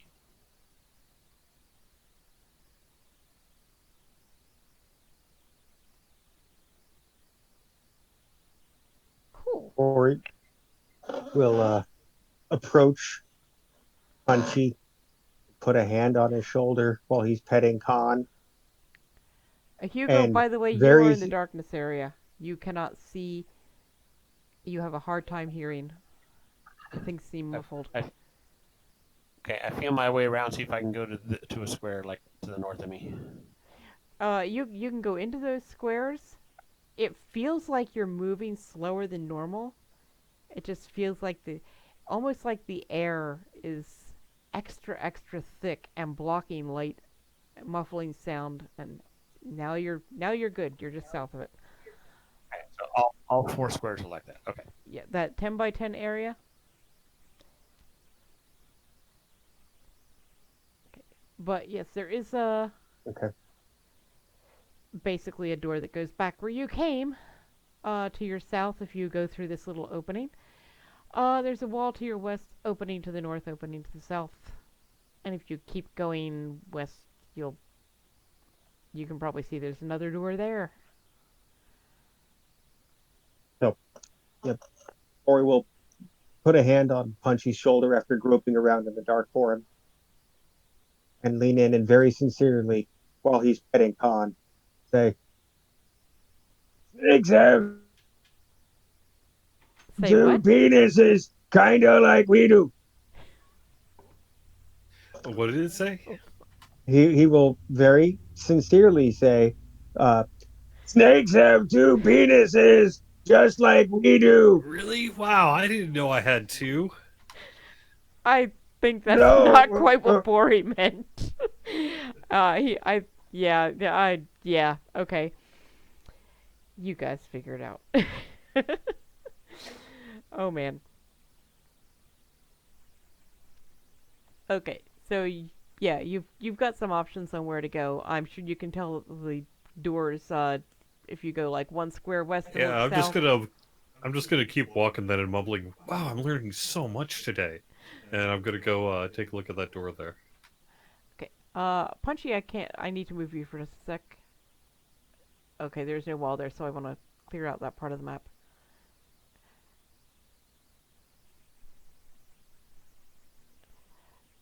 Just so you can see that there's a hallway to your west that has another door north and south, another door south, and another door all the way to the west. But you want to go through the east door? Not necessarily. I was just kind of going north there. I would probably want to just keep exploring. So as long as I knew that we were kind of heading back, and I'm not that dumb, so I would probably actually go through this door here. We, which one? The one I've just placed myself on the map. Oh. Yeah, the tokens are just big enough it's hard for me to see what's doors and what's walls. Yeah, there is actually, I'll show you something in the settings. You can make them 80% of the square, and that helps you with that exact problem. Or I can do this. Yeah. Shrinking. Honey, I shrunk the party. Punchy, you've discovered a very boring little 5x10 room. Oh, well, that stinks. Alright, well, I'm going to go back out then, and I will keep heading to the west, and then I will head to the south. And, Another boring Hugo, what did you 5x5 want to room. do? Did you want to go all the way down there? Is that what you wanted to do? There, I'm just. Because I don't mind doing that either. That's fine. Oh, actually, that square, Bori and Hugo, or no, sorry, Bori and Punchy, that square where Bori is standing now, you've both been on there. You both get 4 hit points back. Actually, Bori is only down 3 hit points, so Bori's healthy, Punchy regains 4 hit points. Cool. Oh, actually, I lied. Hang on. Punchy, you actually regain 1 hit point. It's 1d4, not 4. That's Oops. cool.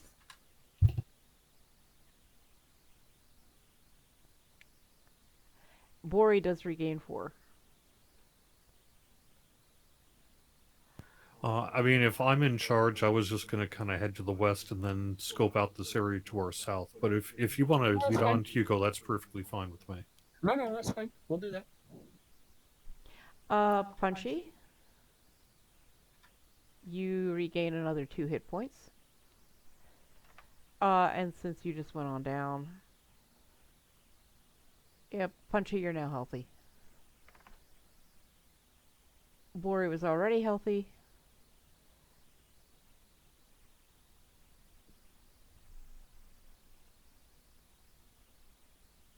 And he'll get at least 1 for that. Okay, you are all completely healthy. And there is a door to your west. Well, I'm going to listen, and unless I hear something that scares me, then I'm going to go through. You hear absolutely nothing. I'm going to open the door. You are in a sort of inverted L-shaped room. To the north it opens, at the north end it opens to the west. To the south, there's another door. I'll go through the southern door there.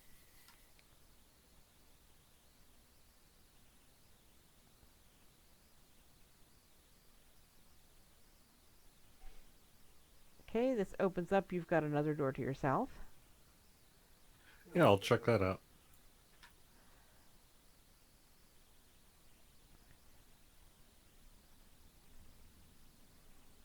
Maybe there'll be nice snakes again. Poor Backward. Oops.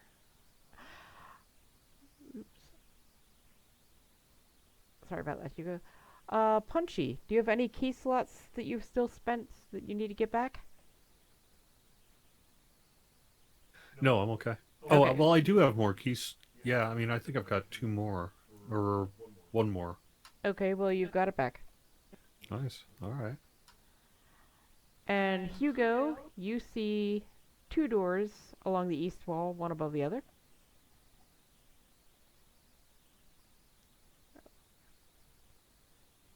I'll open that one. Okay, and are you going in? Sure. Oh, actually, wait a minute, Hugo. Before you actually go in, you realize that foul, reeking air is coming from under the door. That's not my fault. No. Hey, Bori, come check out this room. Okay.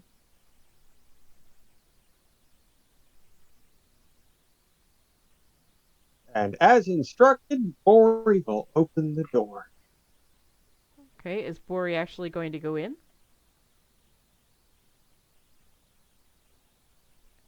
You see what looks like an ordinary room. Bori will step into the ordinary room that stinks. Bori loses 2 hit points.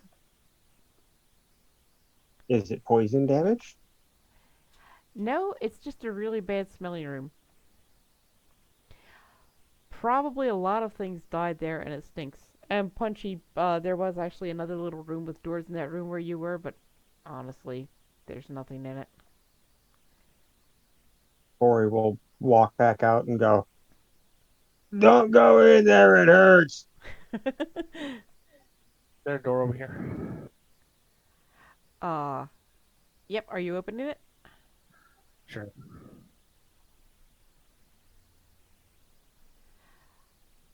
Ooh, which one is that?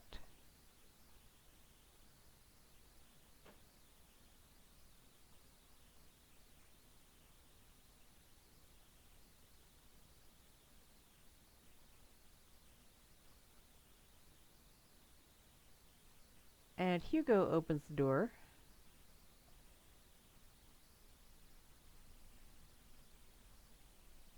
And where's the other one?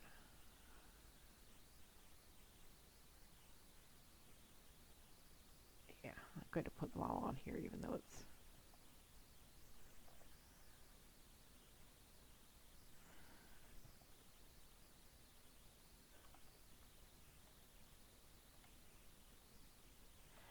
And Hugo, you hear some ghastly moans and roll for initiative.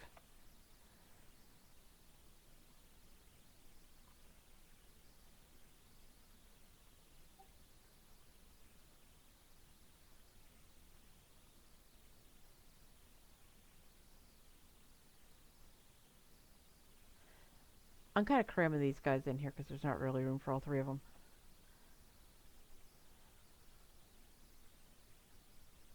Oh, figures. That Punchy could still roll higher for initiative.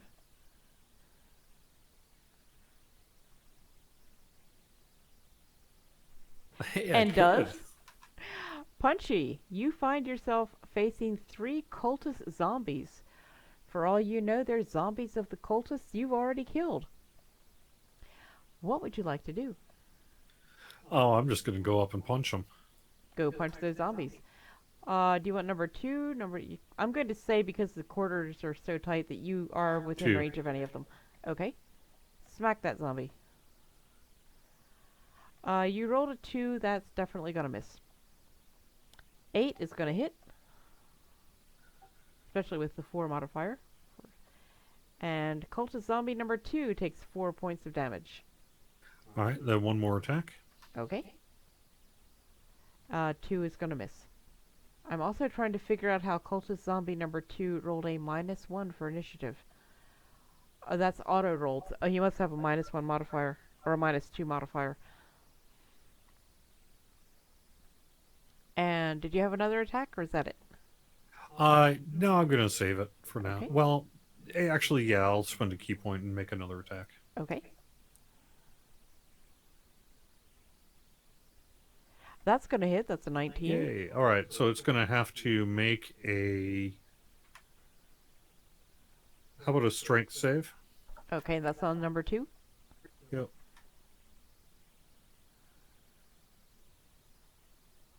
Nat 1. All right, so it's pushed 15 feet away. Except it's kind And of it in a wall. takes. So- Yep, so it's basically gonna squish them all against the wall. Yeah, we got a bunch of...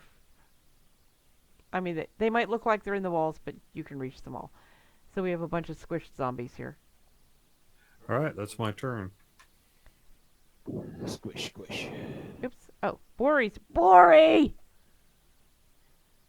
Oh, I forgot I had added... I should bring Khan over here. As much as it pains the player me to do it, Bori has not seen these zombies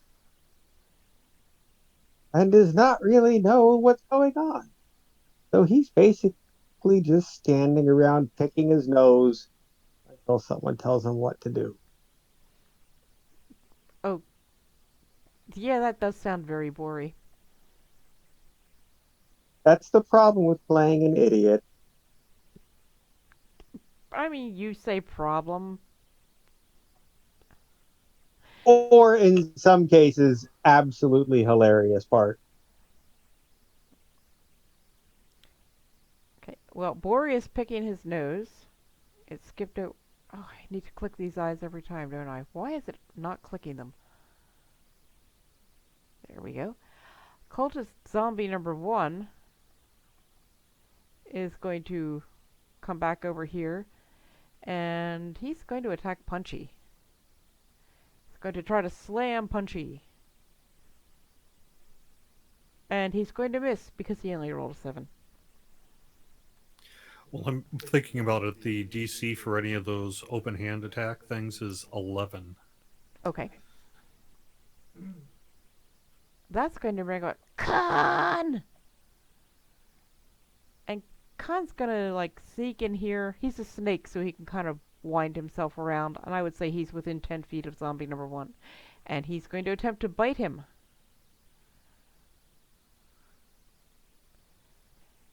And Khan successfully bites the zombie for 16 points of piercing damage. Go boxcars on 2d6 plus a 4 modifier. 16 points of damage to zombie number 1. Go, Khan. Hugo. Khan's like, top that.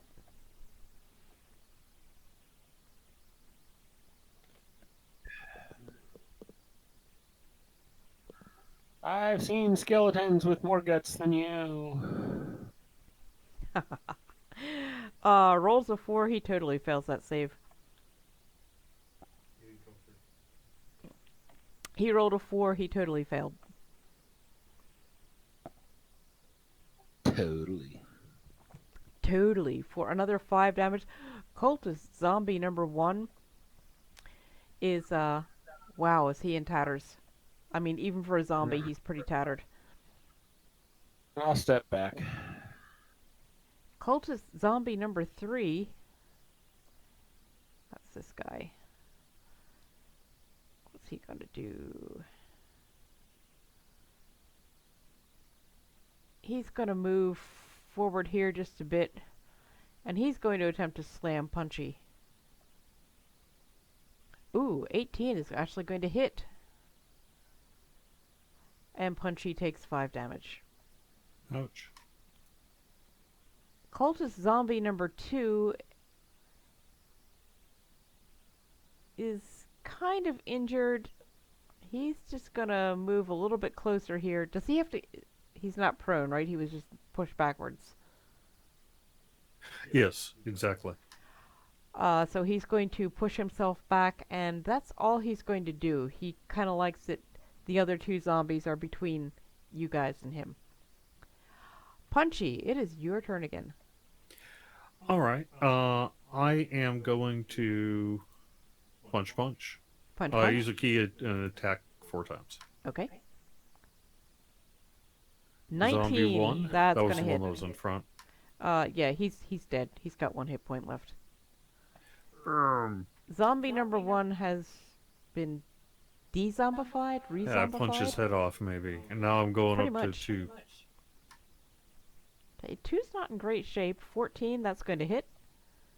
With a 4 modifier, that's 18, so yeah, definitely hit. 4 damage. 4 points of damage. Now these are my key attacks.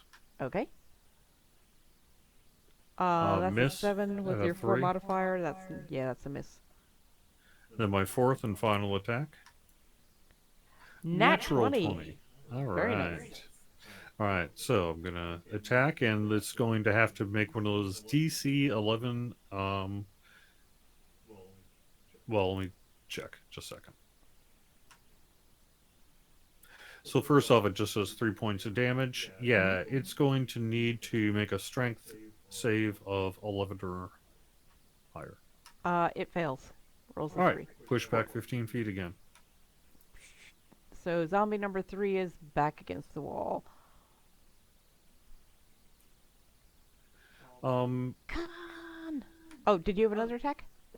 No, but I actually have movement if I want to provoke an attack of absolutely. opportunity.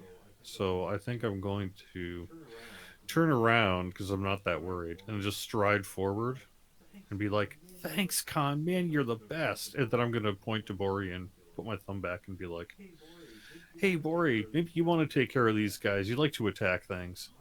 And my hand's getting tired. Okay. But we'll see about the attack of opportunity. Well, actually, you were within melee range of both of them, so do they both get the attack of Yes. opportunity? Okay. If you... Well, Where'd that go?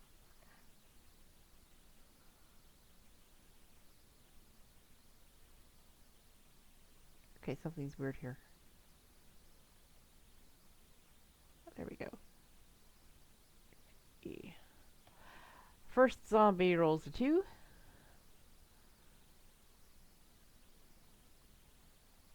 Which misses. Second zombie rolls an 8. Oh, an 11 hits? I have Really? 10 AC. I have a 10 in everything. I have no. That's terrible. It's deliberate. That's true. And and he rolls a 6 on his d6, and you take 7 damage because he's got a 1 modifier. Ouch.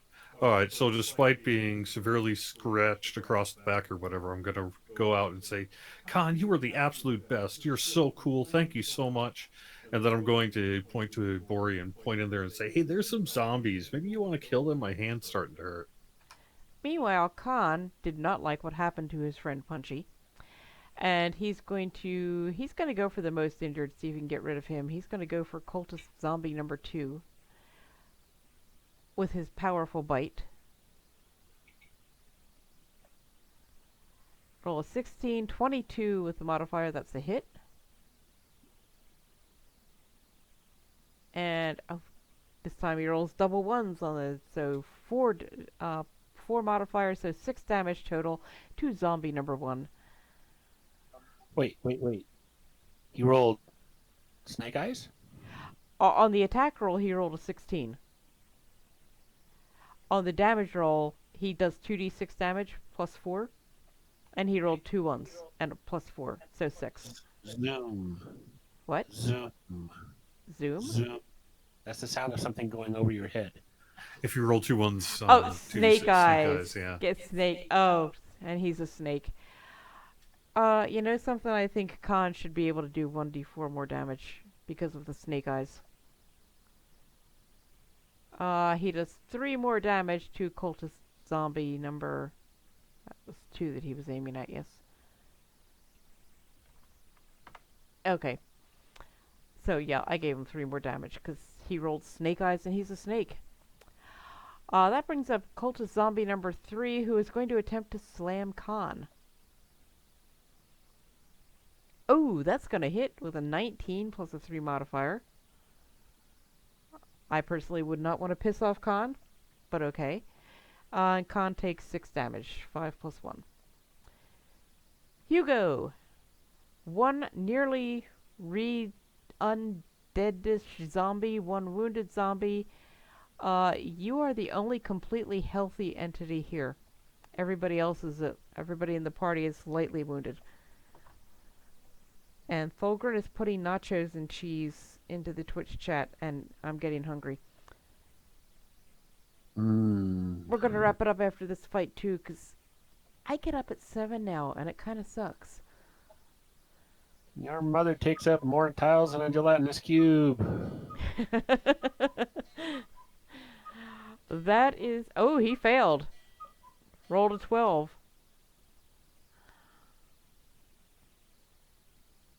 So he gets disadvantage.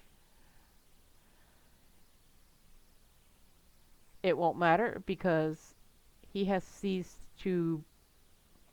He's re-dead or re-undead or whatever the heck he is. He is an ex-spirit. He is an ex-spirit. I said parrot, but that's okay. Oh, okay. It's a Monty Python thing. Oh. And then as a bonus action, because I can do this as a bonus action, I'll throw down a healing word to Punchy. I'm sure Punchy would appreciate that. And Punchy is now somewhat healthier. Not completely healthy, but getting there. Bori! There's a zombie! Alright, well, I guess as the instructed, I also... will run in there. But there's not enough room with Khan and the zombie. You can step over Khan's coils and get to the zombie. The zombie's, he's a zombie. He's kind of flattened. So yeah, you can squeeze in there. Very, very constrictive spaces. Very constrictor spaces. Like boa Exactly. constrictor. And we're gonna take a hammer to its head. Hammer that zombie. 14 plus 6, 20. That is gonna hit. Cultist zombie number 3. For 10 points of damage. 7 plus 3. Nice. He's one more good hit could finish him off.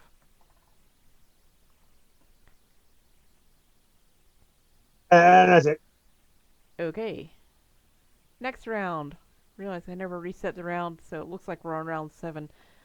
What, Even though we're not. no spiritual hammer bonus action? Not for just one zombie Well, Bori, that's okay because who's already halfway dead. it is your turn again anyway.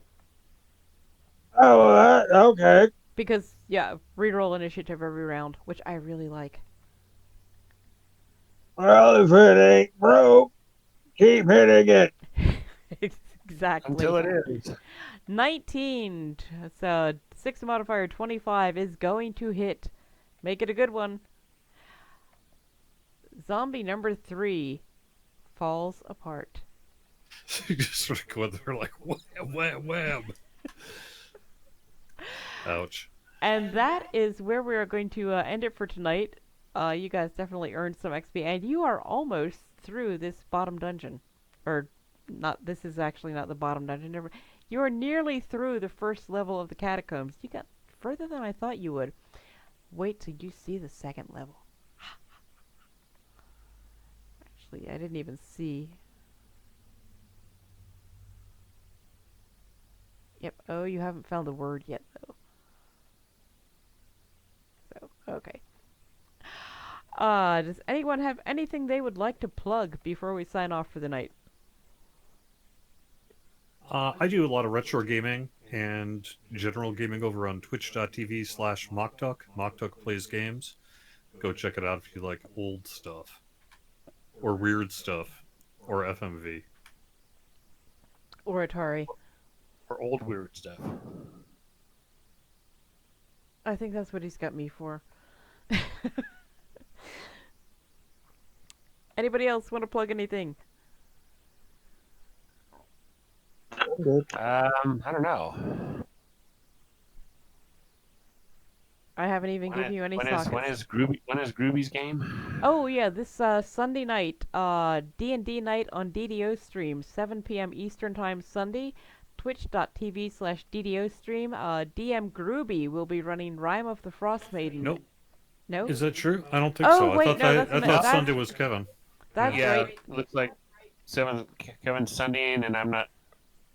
Yeah, so maybe I'm in that one. Oh, That's, right, that's I am Terry the too. Cleric, Yeah. right?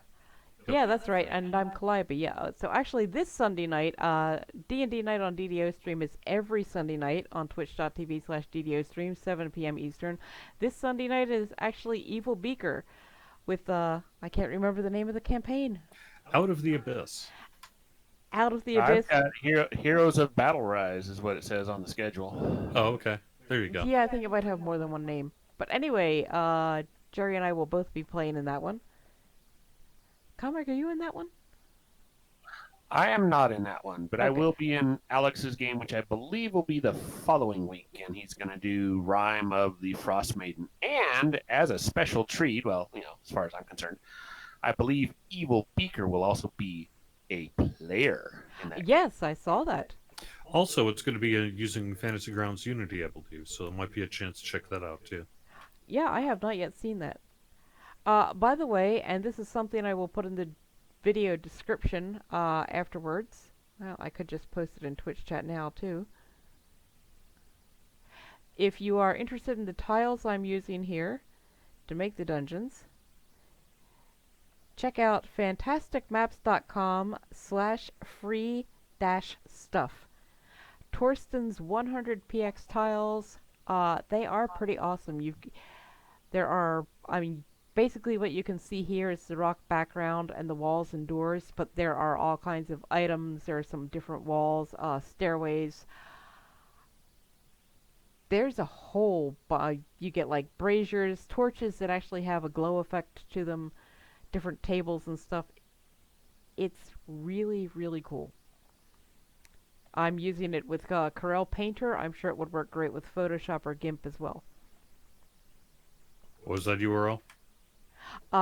It's in the Twitch chat, www.fantasticmaps.com/free-stuff.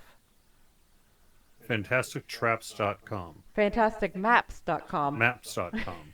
FantasticMaps.com. Fantasticmaps.com. Yes. Cool. Yeah, he does have a couple of free maps there, which in fact, I think somebody on D&D Night used. In fact, I think it might even have been you, Jerry, for the Thanksgiving one last year, the big town map. He's got some really cool maps, but the dungeon tiles I think are absolutely superb. I love them. And Kobold Kindergarten will be back here in 3 weeks. We run the second and fourth Wednesday every month. And as luck would have it, we have a fifth Wednesday in September. So we'll be back here, let's see, I think it's October 14th. Let me just double check that. It does appear to be that way, yes. Yes, Wednesday, October 14th, 9 p.m. Eastern Time, right here on twitch.tv/koboldeven. It's been a while since I really did any serious streaming besides Kobold Kindergarten, but I do sometimes stream random stuff at random times, usually unplanned, so if you wanted to give me a follow, that would be awesome. Our buddy Shay, who was suffering from some fatigue tonight and couldn't make it, did hit her goal of 200 followers in time for her birthday. So we'll see what she's got planned for that. I believe that's tomorrow that she's going to be doing something on twitch.tv/Shaysters, SHAYSTERS. Backlagor, I can't remember. Are you Backlagor? Is it twitch.tv/Backlagor? Are you still here? Yes, twitch.tv/Backlagor to see what Backlagor is streaming. And he plays Luke Gorin with us, Assassin Rogue. That's all I can think of off the top of my head. I know I'm missing somebody.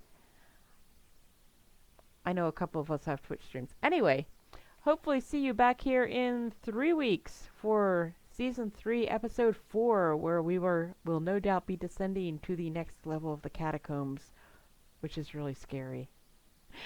Good night, everybody, and thank you for watching.